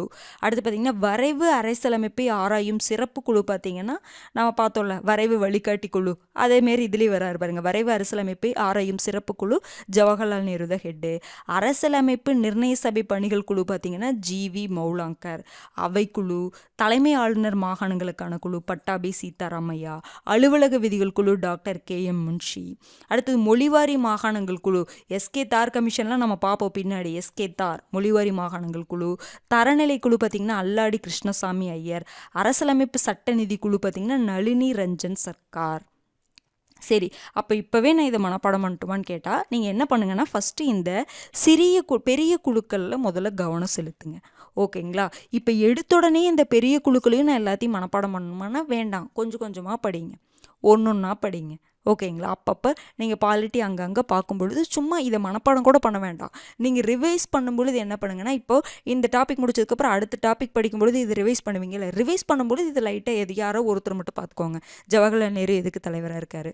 அப்புறம் அடுத்தது ரிவைஸ் பண்ணும்பொழுது இந்த இடத்துல கொஞ்சம் SK தார் எந்த குழுக்கு தலைவர், மொழிவாரி மாகாணங்கள் குழு அப்படின்னு சொல்லிட்டு இதை மனப்பாடம் பண்ணாமல் சும்மா கண்ணில் மட்டும் அப்பப்போ பார்த்துட்டே வாங்க. ரிவைஸ் பண்ணும்பொழுது பார்த்துட்டே வாங்க, ஈஸியாக மெமரி ஆயிரும். ஓகேங்களா? சரி, இப்போ அரசியலமைப்பு இயற்றப்படுது. எப்படி இயற்றப்படுது? முதல் வாசிப்பு எப்போ நடக்குதுன்னா நவம்பர் 9, 1948 நடக்கும். இரண்டாவது வாசிப்பு பார்த்திங்கன்னா நவம்பர் 15 அக்டோபர் 17, 1949 வரைக்கும். பாருங்கள், இது 1948 அக்டோபர் 17, 1949 வரைக்கும். மூன்றாவது வாசிப்பு நவம்பர் 14, 1949 முடிஞ்சிருக்கும். 3 வாசிப்பு பண்ணியிருப்பாங்க. ஓகேங்களா? இது லைட்டாக பார்த்து வச்சுக்கோங்க. ஏன்னா சில டைம் அந்த டேட் கேட்குறாங்க. நிறைய திருத்தங்களை இவ்வளோ வாசிப்பு கொடுக்குறாங்கல்ல, நிறையா திருத்தங்களை முன்மொழிஞ்சிருப்பாங்க. அதில் எத்தனை திருத்தங்கள் பண்ணாங்க அப்படின்னா 2473 திருத்தங்கள் கிட்ட பண்ணாங்கன்னு சொல்கிறாங்க. அதாவது அவங்க ஒன்று அரசியலமைப்பு இப்படிலாம் பண்ணலான்னு உருவாக்கியிருப்பாங்களா, அப்போ பண்ண அதை திருத்தம் பண்ணிகிட்டே தானே இருக்கணும். இப்போ ஏதோ ஒரு நம்ம கதை எழுதுகிறோம் அப்படின்னா, கதை எழுதுகிறோன்னு வச்சுக்கோங்களேன், அதை கொஞ்சம் மறுபடி படிக்கும்போது இதை மாற்றலாம் அப்படின்னு நம்ம திருத்தம் பண்ணுவோம்ல, அதே மாதிரி தான் இது. அரசியலமைப்பை திருத்தம் பண்ணுறாங்க, அதுக்கு முன்மொழிவில் நிறைய பண்ணுவாங்க. அப்போ கடைசியாக வந்து 2473 திருத்தங்களை பண்ணியிருக்காங்க. எவ்வளோ ஒர்க் பண்ணியிருக்காங்க பாருங்கள். ஈஸியாக இது ஏன் நம்ம தெரிஞ்சுக்கணும்னு உங்களுக்கு புரியுதுங்களா? இது எவ்வளோ கஷ்டப்பட்டிருப்பாங்க. இது ஈஸியான ப்ராசஸாக நீங்கள் சொல்லுங்கள் பார்க்கலாம்? ரொம்ப கஷ்டமான ப்ராசஸ்ஸு. ஏன்னா அந்த இடத்துல எல்லாத்துக்கும் அந்த ஒற்றுமை இருக்கணும். ஒவ்வொருத்தரோட கருத்தில் வேறுபடும். அப்போ அதை எல்லாம் ஒருங்கிணைச்சு கரெக்டாக ஒரு அரசியலமைப்பு உருவாக்குறது அப்படிங்கிறது எவ்வளோ ஒரு கஷ்டமான விஷயம். ஆனால் அதை பண்ணியிருக்கோம் நம்ம. ஓகேங்களா? கடைசியாக நவம்பர் 26, 1949 நம்முடைய அரசமைப்பு ஏற்றுக்கொள்ளப்பட்டு 284 பேர் சைன் போட்டிருப்பாங்க. 299 பேர் இருப்பாங்களா, அன்னைக்கு அந்த கூட்டத்துக்கு வந்தாங்க 284 பேர் இருப்பாங்க, அவங்க சைன் போட்டிருப்பாங்க. அரசியலமைப்பு ஏற்றுக்கொள்ளப்பட்ட நாள் நவம்பர் 26, 1949. சரி, ஓகே அப்படின்னு சொல்லிட்டு ஏற்றுக்கிட்டாங்க. அந்த ஏற்றுக்கொள்ளப்பட்ட நாள் தான் இன்னைக்கு நம்ம அரசமைப்பு சட்ட தினமாக நம்ம கொண்டாடுறோம். எப்போ இருந்து கொண்டாடுறோம்? நவம்பர் 19, 2015 என்ன பண்ணியிருப்பாங்கன்னா சொல்லியிருப்பாங்க, நம்ம இனிமேல் என்ன பண்ணலாம் அப்படின்னா 2015 தான் சொல்லியிருக்காங்க, நம்ம இனிமேல் நவம்பர் 26 நம்ம அரசமைப்பு சட்ட தினமாக நம்ம கொண்டாடலான்னு அனௌன்ஸ் பண்ண வருடம் 2015. ஓகேங்களா? நம்ம அரசமைப்பு சட்ட தினமாக இப்போ நம்ம நவம்பர் 26 கொண்டாடிட்டு இருக்கோம். 1949 ஏற்றுக்கொள்ளப்பட்டது. நம்ம 2015 தான் அந்த அரசமைப்பு சட்ட தினமாக நம்ம கொண்டாடிட்டு இருக்கோம். புரிஞ்சுதுங்களா? சரி, இந்த ஏற்றுக்கொள்ளப்பட்டது பார்த்தீங்களா? அப்போ ஏற்றுக்கொள்ளப்பட்ட போது நம்மக்கிட்ட அரசமைப்பில் என்னென்ன இருந்துச்சுன்னா முகவரை பற்றியெல்லாம் நம்ம பார்ப்போம். அரசியலமைப்புக்குன்னு ஒரு முகவரை இருக்கும். அதில் என்னென்ன இருக்குது ஒரு சிம்பிளாக ஒரு பிக்சரில் இருக்கும், நீட்டாக. அதை பற்றி நம்ம பார்க்கலாம். எத்தனை சட்டப்பிரிவுகள் இருந்துச்சுன்னா 395 சட்டப்பிரிவுகள் இருந்துச்சு, 22 பகுதிகள் இருந்துச்சு, 8 அட்டவணைகள் இருந்துச்சு. இந்த அரசியலமைப்பில் என்ன இருந்துச்சு? ஃபஸ்ட்டு கொண்டு வரும் பொழுது முகவரை, 395 சட்டப்பிரிவுகள் இருந்துச்சு, 22 பகுதிகள் இருந்துச்சு, 8 அட்டவணைகள் இருந்துச்சு. இப்போ எவ்வளோ இருக்குன்னா 12 அட்டவணைகள் இருக்குது. முன்னாடி 8 அட்டவணைகள் இருந்துச்சா, இப்போ 12 அட்டவணைகள் இருக்குது. 22 பகுதிகள் அப்படிங்கிறது இப்போ 25 பகுதிகள் இருக்குது. 395 ஆர்டிகல்ஸ் இருந்துச்சு. அப்போது இப்போ எவ்வளோ இருக்குன்னா 448 ஆர்டிகல்ஸ், சில இடத்துல 470. இப்போ ரீசெண்டாக 470 சொல்லுவாங்க. அதிகமாக 400, மேக்ஸிமமாக 448. ஏன்னா இது வந்து அக்யூரேட்டாக நம்மளால் சொல்ல முடியல. 448 அப்படிங்கிறத ஞாபகம் வச்சுக்கோங்க. 470 அதாவது எப்படின்னா நீங்கள் கூகுளில் சர்ச் பண்ணால் 470 கிட்ட வந்துருச்சு அப்படிங்கிற மாதிரி சொல்லுவாங்க. நீங்கள் இது ரெண்டுமே நீங்கள் ஞாபகம் வச்சுக்கோங்க. ஏன்னா இது கரெக்டாக இவ்வளோ இருக்குது அப்படின்னு சொல்லிட்டு ஒரு அக்யூரேட் இன்ஃபர்மேஷன் இல்லை. 448 தான் மேக்ஸிமமாக எல்லா இடத்துலையும் இருக்குது. ஓகேங்களா, புரிஞ்சுதுங்களா? அப்போ பாருங்கள், இதுதான் ஏற்றுக்கொள்ளப்பட்டது. ஜனவரி 26, 1950 நடைமுறைக்கு வந்தது. ஏற்றுக்கொள்ளப்பட்ட நாள் தான் நவம்பர் 26, 1949. அப்போ அரசியலமைப்பு நடைமுறைக்கு வரணும்ல, அது எப்போ வந்துச்சுன்னா ஜனவரி 26, 1950 நடைமுறைக்கு வந்தது. அந்த அரசியலமைப்பு நடைமுறைக்கு வந்தனால தான் நம்ம என்ன பண்ணிட்டு இருக்கோம், குடியரசு தினமாக கொண்டாடிட்டு இருக்கோம். ஏன் அந்த ஜனவரி 26ங்கிறத சூஸ் பண்ணாங்க அப்படின்னா இது ஐஎன்எம்ல ஒரு பாயிண்ட். ஜனவரி 26, அதாவது 1929 லாகூரில் ஒரு காங்கிரஸ் மாநாடு கூடியிருக்கும். அந்த மாநாட்டில் என்ன சொல்லியிருப்பாங்கன்னா, நம்ம ஜனவரி 26 அவங்க என்னென்னா பூரண சுயராஜ்யம் தான் எங்களுக்கு வேணும், சுயராஜ்யம் தான் எங்களுக்கு வேணும் அப்படின்னு ஒரு முழக்கம் கொடுத்துட்டு நம்ம ஜனவரி 26 நம்ம பூரண சுயராஜ்ய நாளாக நம்ம கொண்டாடலாம் அப்படிங்கிற மாதிரி தீர்மானத்தை சொல்லியிருப்பாங்க. அந்த தீர்மானத்தின்படி தான் அடுத்த வருடம் ஜனவரி 26, 1930 பூரண சுயராஜ்ய நாள் வந்து கொண்டாடி இருப்பாங்க. இதை நீங்கள் ஐஎன்எம்ல இது கொஞ்சம் டீட்டெயிலாக படிப்பீங்க. இது என்ன 1929 லாகூர் காங்கிரஸ் மாநாடு கூடிச்சு. அந்த மாநாட்டில் சுயராஜ்யம் தான் எங்களுக்கு வேணும். அப்போ அடுத்து ஜனவரி 26 எப்போவுமே பூர்ண சுயராஜ்ய நாள் கொண்டாடலாம் அப்படிங்கிற மாதிரி சொல்லும் பொழுது ஜனவரி 26, 1930 பூர்ண சுயராஜ்ய நாள் கொண்டாடப்பட்டது. அதனுடைய நினைவாக என்ன பண்ணியிருப்பாங்க, ஜனவரி 26 குடியரசு தினமாக அந்த இடத்துல அப்போ வந்து இந்திய அரசியலமைப்பை நடைமுறைப்படுத்தி குடியரசு தினமாக நம்ம கொண்டாடிட்டு இருக்கோம். ஓகேங்களா, சரி. இப்போ நவம்பர் 26, 1949 நம்ம ஏற்றுக்கொள்ளப்பட்டோம்ல, அப்போவே இந்திய அரசியலமைப்பில் இருக்கக்கூடிய எல்லாமே நடைமுறைக்கு வந்துச்சு. அதாவது ஏற்றுக்கொள்ளப்பட்டுட்டோம் எல்லாமே, இந்த 395 சட்டப்பிரிவுகளும் உள்ளே வந்துருச்சு அப்படின்னா பாருங்க, நவம்பர் 26, 1949 நடைமுறைக்கு என்னென்ன கூறுகள்லாம் வந்துச்சுன்னா குடியுரிமை, தேர்தல், இது ரெண்டும் ரொம்ப முக்கியம். இந்த குடியுரிமைங்கிற விஷயம், தேர்தல். ஏன் அப்படின்னா எலெக்ஷன் வைக்கணும். ஓகேங்களா, எலெக்ஷன் அந்த மாதிரி ப்ராசஸ் இருக்குங்காட்டி இந்த குடியுரிமை தேர்தல்லாம் இப்போவே நடைமுறைக்கு வந்துருச்சு. இந்த தற்காலிக பாராளுமன்றம், தற்காலிக மற்றும் மாற்றக்கூடிய வகையங்கள், குறுந்தலைப்பை கொண்டிருக்கும் வகையங்கள், இதெல்லாம் என்னது நவம்பர் 26, 1949 395 சட்டப்பிரிவுகளில் இதெல்லாம் நடைமுறைக்கு வந்துருச்சுன்னு சொல்கிறாங்க. புரிஞ்சுதுங்களா? இந்த ஜனவரி 26 தான் 1950 தான் எல்லாமே நடைமுறைக்கு வந்துருச்சு, எல்லா பிரிவுகளும். இப்போ இது மட்டும்தான். நீங்கள் இந்த 5 to 9 324 வந்து தேர்தலை பற்றி சொல்கிறது. குடியுரிமை பார்த்தீங்கன்னா 5 to 9. மற்ற ஆர்டிக்கல்லாம் சும்மா லைட்டாக பார்த்து வச்சுக்கோங்க. இந்த குடியுரிமை தேர்தல் தான் இதில் ரொம்ப முக்கியமானது. 5 to 9 324 தேர்தலை பற்றி சொல்லும், 5 to 9 பார்த்திங்கன்னா குடியுரிமை பற்றி சொல்லும். இதெல்லாம் எப்போ வந்துச்சு, நவம்பர்லேயே வந்துருச்சு. நவம்பர் 26, 1949 நடைமுறைக்கு வந்துருச்சுன்னு நம்ம சொல்லலாம். ஓகேங்களா, இப்போ பாருங்கள் அரசியலமைப்பு எப்படி இயற்றப்பட்டது. முதல் வாசிப்பு நவம்பர் 9, இரண்டாவது வாசிப்பு நவம்பர் 15 to அக்டோபர் 17, 1949, நவம்பர் 14, 1949 பார்த்திங்கன்னா மூன்றாவது வாசிப்பு. 2473 திருத்தங்கள். எத்தனை பேர் கடைசியாக சைன் போட்டிருக்காங்க நவம்பர் 26? 284 பேர் சைன் போட்டிருக்காங்க. நவம்பர் 26, 1949 ஏற்றுக்கொள்ளப்பட்டது. முகவரை 395 சட்டப்பிரிவுகள், 22 பகுதிகள், 8 அட்டவணைகள். இப்போ எவ்வளோ இருக்குது அப்படிங்கிறத பார்த்துக்கோங்க. ஜனவரி 26, 1950 தான் நடைமுறைக்கு வந்துச்சு. அப்போ நவம்பர் 26, 1949 395 சட்டப்பிரிவுகளுமே வந்துச்சான்னு கேட்டால் முக்கியமான பிரிவுகளாக மட்டும் வந்திருக்கு. மீதி இருக்கக்கூடியதெல்லாம் ஜனவரி 26, 1950 தான் ஃபுல்லாக நடைமுறைக்கு வந்துச்சு அப்படின்னு சொல்லலாம். ஓகேங்களா, சரி. இந்த அரசியலமைப்பு நிர்ணய சபை அரசியலமைப்பு பற்றி மற்ற தகவல்களை என்னென்ன இருக்குன்னு பாருங்கள். இந்த அரசியலமைப்பு நிர்ணய சபை அமைச்சாங்கல்ல 1946, அதனுடைய சின்னம் பார்த்திங்கன்னா யானை. இந்த பிக்சர் தான். ஓகேங்களா, யானை. அடுத்தது அரசியலமைப்பு நிர்ணய சபையுடைய சட்ட ஆலோசகர் யாருன்னா PN ராவ். ரொம்ப முக்கியமான கொஸ்டின். அரசியலமைப்பு நிர்ணய சபையுடைய சட்ட ஆலோசகர் PN ராவ். அரசியலமைப்பு நிர்ணய சபையுடைய செயலர் யாருன்னா HVR ஐயங்கார். HVR ஐயங்கார் தான் வந்து அரசியலமைப்பு நிர்ணய சபையுடைய செயலர். அடுத்தது அரசியலமைப்பு சட்டத்துடைய தலைமை வரைவாளர் யாருன்னா, வரைவு குழுவுடைய தலைவர் வந்து அம்பேத்கர். தலைமை வரைவாளர் யாருன்னா SN முகர்ஜி. SN முகர்ஜி. அரசியலமைப்பை கைப்பட இத்தாலி பாணியில் எழுதியவர் யாருன்னு பார்த்தீங்கன்னா பிரேம் பிகாரி நரேன் ரைஜடா. அரசியலமைப்பை கைப்பட இத்தாலிய பாணியில் யார் எழுதியிருக்காங்க? பிரேம் பிகாரி நரேன் ரைஜடா. முகப்புரை இருக்குல்ல, அந்த அரசியலமைப்புடைய அந்த முகப்புரை இருக்குல்ல, முகப்புரை, அதை யார் அழகுபடுத்துறாங்க? அது ஒரு டிசைனாக இருக்கும். அதை யார் அழகுபடுத்துனாங்கன்னா பியோகர் ராம் மனோகர் சின்ஹா. இதெல்லாம் இன்ஃபர்மேஷன், சின்ன சின்ன இன்ஃபர்மேஷன், அதுக்காக தான். பியோகர் ராம் மனோகர் சின்ஹா.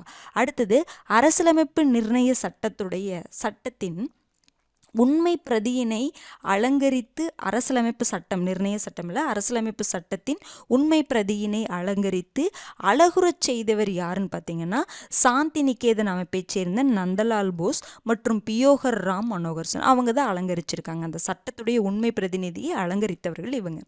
அடுத்தது இந்தி பதிப்பு, அரசியலமைப்புடைய அந்த இந்தி பதிப்பு யார் எழுதப்பட்டாங்கன்னா பசந்த் கிருஷ்ண வைத்யாவால் எழுதப்பட்டது. அடுத்தது அரசியலமைப்பின் இந்தி மற்றும் ஆங்கில மூல பிரதிகள் டெல்லியில் உள்ள பாராளுமன்ற நூலகத்தில் ஹீலியம் வாயு நிரப்பப்பட்ட கண்ணாடி பேழையில் வைக்கப்பட்டுள்ளது. இது 6th கொடுத்துருப்பாங்க. ஓகேங்களா? ஹிந்தி ஆங்கில உண்மை பிரதிகள், மூலப்பிரதிகள்னா அதனுடைய உண்மை பிரதிகள் இந்தியிலையும் ஆங்கிலத்திலையும் இருக்கும். அது எங்கே இப்போ வச்சுருக்காங்கன்னா டெல்லியில் இருக்கக்கூடிய பாராளுமன்ற நூலகத்தில் ஹீலியம் வாயு நிரப்பப்பட்ட கண்ணாடி பேழையில் வச்சுருக்கிறாங்கன்னு சொல்கிறாங்க. அடுத்தது இந்த அரசியலமைப்பு நிர்ணய சபை இருக்குது பார்த்தீங்களா? இந்த அரசியலமைப்பு நிர்ணய சபை இந்தியாவை காமன்வெல்த் கூட்டமைப்பில் எப்போ உறுப்பினராக்கியது அப்படின்னா மே 1949. தேசிய கொடி ஏற்கப்பட்டது பார்த்தீங்கன்னா ஜூலை 22, 1947. அரசியலமைப்பு நிர்ணய சபையால் தேசிய கொடி ஏற்கப்பட்டது எப்பன்னு பார்த்தீங்கன்னா ஜூலை 22, 1947. தேசிய கீதமும் தேசிய பாடலும், நமக்கு ஒரு தேசிய கீதம் இருக்குது, தேசிய பாடல் இருக்குது. அப்போ அது எப்போது ஏற்கப்பட்டது அரசியலமைப்பு நிர்ணய சபையால் பார்த்தீங்கன்னா ஜனவரி 24, 1950 ஏற்கப்பட்டது. அதே மாதிரி டாக்டர் ராஜேந்திர பிரசாத் எப்போ முதல் குடியரசுத் தலைவராக எப்போ தேர்ந்தெடுக்கப்பட்டார்னா ஜனவரி 26, 1950. ஜனவரி 24, 1950 தான் அரசியலமைப்பு நிர்ணய சபையுடைய கடைசி கூட்டம் நடந்திருக்கும். அந்த கடைசி கூட்டத்துக்கு தலைமை தாங்கியவர் யார் தான்? டாக்டர் ராஜேந்திர பிரசாத் தான். அவர் தான் அன்னைக்கு இந்தியாவுடைய முதல் குடியரசுத் தலைவராக அவங்க தேர்ந்தெடுக்கப்பட்டாங்க. ஓகேங்களா? இதெல்லாம் சின்ன சின்ன இன்ஃபர்மேஷனு.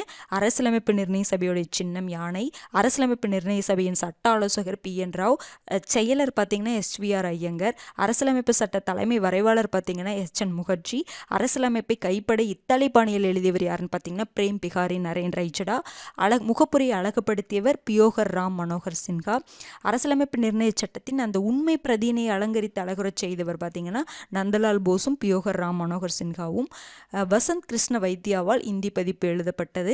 அரசியலமைப்புடைய இந்தி மற்றும் ஆங்கில மூலப்பிரதிகள் எங்கே இருக்குது? இப்போ டெல்லியில் இருக்கக்கூடிய பாராளுமன்ற நூலகத்தில் ஹீலியம் வாயு நிரப்பப்பட்ட கண்ணாடி பேழையில் வைக்கப்பட்டது. காமன்வெல்த் கூட்டமைப்பில் இந்தியா உறுப்பினரான வருடம் மே 1949.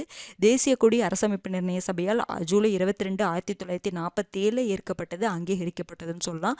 தேசிய கீதம் தேசிய பாடல் ஏற்கப்பட்டது ஜனவரி 24, 1950. டாக்டர் ராஜேந்திர பிரசாத் முதல் குடியரசுத் தலைவராக தேர்ந்தெடுக்கப்பட்ட வருடம் ஜனவரி 24, 1950. சரி, இந்த அரசியலமைப்பு நிர்ணய சபையை பற்றி சில பேர் விமர்சனங்கள் வச்சுருக்காங்க. அது என்னென்ன அப்படிங்கிறத பார்த்துக்கோங்க. ஓகேங்களா? கிரான்வில் ஆஸ்டின் என்ன சொல்லியிருப்பார் அப்படின்னா, இதெல்லாம் கொஷினை கேட்கலாம். காங்கிரஸ் தான் அரசியலமைப்பு சபை, அரசியலமைப்பு சபை தான் காங்கிரஸ் அப்படின்னு சொல்லிட்டு கிரான்வில் ஆஸ்டின் சொல்லியிருப்பார். என்னன்னா அந்த அரசியலமைப்பு நிர்ணய சபைன்னு சொல்கிறாங்க, அதில் தேர்ந்தெடுக்கப்பட்டவங்க தான், ஆனால் இருந்தாலும் அங்கே எல்லாமே காங்கிரஸ் தான் இருந்தாங்க. காங்கிரஸ் தான் அரசியலமைப்பு சபை, அரசியலமைப்பு சபை தான் காங்கிரஸ் அப்படின்னு சொல்லிட்டு கிரான்வில் ஆஸ்டின் வந்து விமர்சனம் பண்ணியிருக்கிறாரு. அதுக்கப்புறம் விஸ்கவுண்ட் சைமன் பிரபு என்ன சொல்றாருன்னா, இது டோட்டலா இந்துக்களின் அமைப்பாக இருக்கு அப்படின்னு சொல்லிட்டு விமர்சனம் பண்ணியிருப்பாங்க. யாரு என்னென்ன விமர்சனம் பண்ணாங்கிறத மட்டும் பார்த்துக்கோங்க. அடுத்தது வின்ஸ்டன் சர்ச்சில் என்ன சொல்லியிருப்பாருன்னா, அரசியலமைப்பு நிர்ணய சபையானது இந்தியாவின் ஒரு பெரும்பான்மையான சமூகத்தை பிரதிநிதித்துவப்படுத்துவதாக இருந்தது. ஏதோ ஒரு பெரும்பான்மையாக ஒரு சமுதாயம் அங்கே இருப்பாங்கல்ல, சமூகம் இருப்பாங்கல்ல, அவங்க மட்டும்தான் அங்கே லீடராக இருந்திருக்கிறாங்க, பிரதிநிதியாக இருந்திருக்கிறாங்க அப்படிங்கிற மாதிரி ஒரு விமர்சனத்தை யார் வைக்கிறாங்க? வின்ஸ்டன் சர்ச்சில் வைக்கிறாரு. அடுத்தது கடைசியா நசுருதீன் அகமது அப்படிங்கிறவங்க அரசியலமைப்பு நிர்ணய சபை ஒரு சர்க்கிள் குழு அப்படின்னு சொல்லுவாங்க. அப்புறம் இன்னும் நிறைய விமர்சனங்கள் இருக்குது. அது அதிக காலம் எடுத்துக்கொள்ளப்பட்டது. ஏன்னா ஒவ்வொரு நாடும் ரொம்ப கம்மியான நாட்களில் எழுதியிருப்பாங்க. அதே மாதிரி பார்த்திங்கன்னா நமக்கு நீண்ட அரசியலமைப்பாக இருக்கும், நீண்ட பிரிவுகள்லாம் இருக்கும். இது எல்லாமே நிறைய பேர் கமெண்ட் பண்ணியிருப்பாங்க. இந்த 4 பேர்த்தோடய ரொம்ப முக்கியம். அரசியலமைப்பு நிர்ணய சபை ஒரு சர்க்கிள் குழுன்னு சொன்னது நசருதீன் அகமத். வின்ஸ்டன் சர்ச்சில் என்ன சொல்கிறாரு, பெரும்பான்மையான சமூகத்தை பிரதிநிதித்துவப்படுத்துவதாக இருந்தது அப்படின்னு சொல்கிறாரு.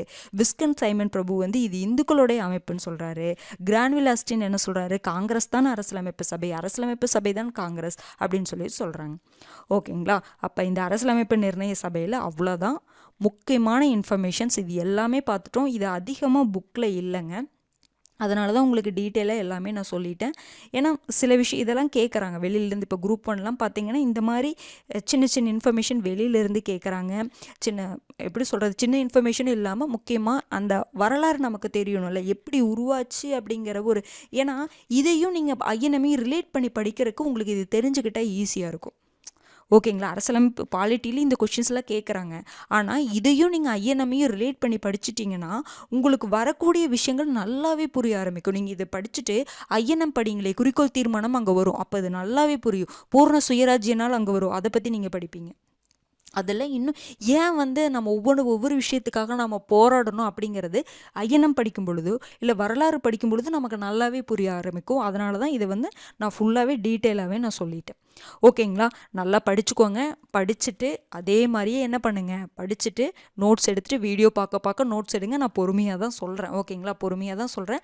அதை நீங்கள் என்ன பண்ணுங்க, ஏன்னா ஒரு இதை நான் 2-3 டைம் நான் ரிப்பீட் பண்ணுறேன். எனக்கே தெரியுது சில பேரில் ரிப்பீட் பண்ணுறேன் அப்படி, சில பேர்த்துக்கு அது ஒரு மாதிரி இருக்கும். ஆல்ரெடி தெரிஞ்சவங்களுக்கு என்னடா திரும்ப திரும்ப சொல்கிறாங்களேன்னு இருக்கும். நான் திரும்ப திரும்ப சொல்லும் பொழுது உங்களுக்கு மனசில் நல்லா பதியணுங்கிறதுக்காக தான் அதை நான் திரும்ப திரும்ப சொல்கிறேன். ஓகேங்களா. அப்போ என்ன ஆகும்னா, நீங்கள் நோட்ஸ் எடுக்கிறதுக்கு உங்களுக்கு நீங்கள் அந்த டைமை யூஸ் பண்ணிக்கலாம். நீங்கள் ஒரு டைம் கேட்பீங்க, ஒரு டைம் கையில் எழுதுவீங்க. ஓகேங்களா. இப்போ சில பேர் என்ன பண்ணிக்கலாம்னா, ஒரு வீடியோ ஃபுல்லாக பார்த்துட்டு மறுபடியும் 2வது வீடியோ பார்க்கும்பொழுது நோட்ஸ் எடுத்துக்கலாம். இல்லை நான் என்ன பண்ணிக்கிறேன், கொஞ்சம் கொஞ்சமாக ஒரு 10 நிமிஷம் பார்த்துட்டு வீடியோ கவனிச்சுட்டு அப்புறம் நான் நோட்ஸ் எடுக்கிறேன். உங்களுடைய விருப்பம் தான். உங்களுக்கு எப்படி படித்தா திருப்தியாக இருக்குமோ அந்த மாதிரி படித்து நோட்ஸ் எடுத்துங்க. ஆனால் படிங்க, அதுதான் இந்த இடத்துல ரொம்ப முக்கியமானது. எல்லாருமே படிச்சுட்டு நல்லா படிச்சுட்டு வீடியோ பார்த்துட்டு படிச்சுட்டு நோட்ஸ் எடுத்துகிட்டு நான் கம்ப்ளீட் பண்ணிட்டேன், இதுதான் உங்களுடைய ஒர்க். ஓகேங்களா. இதை படிச்சுட்டு நல்லா நான் தரோவாக படிச்சுட்டேன் அப்படின்னு சொல்லிட்டு நீங்கள் என்ன பண்ணுங்கன்னா கமெண்ட் பண்ணுங்கள். ஏன்னா அப்போ தான் உங்களுக்கு நான் லைவாக இருக்கும்ல, அதுக்காக தான் நான் சொல்கிறேன். ஓகேங்களா. ஏன்னா ஃபஸ்ட்டு அதை பண்ணும்போது எல்லாருமே பண்ணியிருந்தீங்க. அது என்ன ஆகுனா மற்றவங்களுக்கும் ஒரு ஆர்வத்தை கொடுக்கும். ஓகேங்களா. எனக்கும் ஒரு ஆர்வத்தை கொடுக்கும். நம்ம அடுத்த கிளாஸ் வந்து நம்ம பண்ணணும், நம்ம நிறைய இன்ஃபர்மேஷன் நம்ம அவங்களுக்கு கொடுக்கணும், முக்கியமானதில் எடுத்து எனக்கும் ஒரு ஆர்வம் வரும், உங்களுக்கும் ஒரு ஆர்வம் வரும். நம்ம லைவாக அந்த இன்ட்ராக்டிவாக இருக்கும், அந்த நம்மளுடைய கிளாஸ் வந்து அப்படி இருக்கும். அதுக்காக தான் நான் சொல்கிறேன். எல்லா சப்ஜெக்ட்டுக்குமே அப்படி நீங்கள் வந்து என்ன பண்ணணும்னா, ஒவ்வொரு வீடியோ பார்க்கும் பொழுது நோட்ஸ் அப்பப்போவே எடுத்து பழகுங்க எப்போவுமே. ஓகேங்களா. பிடிஎஃப் அப்படிங்கிறது ஒரு ரெஃபரன்ஸாக நீங்கள் யூஸ் பண்ணிக்கோங்க. ஆனால் வீடியோ பார்க்கும் பொழுது நீங்கள் சொல்ல இது வந்து என்னோட இதுக்கு தகுந்த மாதிரி நான் எடுத்திருப்பேன். நீங்கள் நான் சொல்லும் பொழுது உங்களுக்கு புரிஞ்ச மாதிரி நீங்கள் என்ன பண்ணிக்கலாம்னா நோட்ஸ் எடுத்துக்கலாம். அது இன்னும் ஈஸியாக இருக்கும். ஸ்பீடாக நீங்கள் எழுத ஆரம்பிப்பீங்க. ஓகேங்களா. நிதானமாகவே படிக்கலாம். ஒரு ஸ்பீடாக போகிறேன்னு சொல்லிட்டு எல்லாருமே முடிச்சுட்டாங்களே என்னால் முடிக்க முடியல அப்படின்ட்டு யாரும் ஃபீல் பண்ண வேண்டாம். ஓகேங்களா. நீங்கள் நிதானமாகவே போங்க.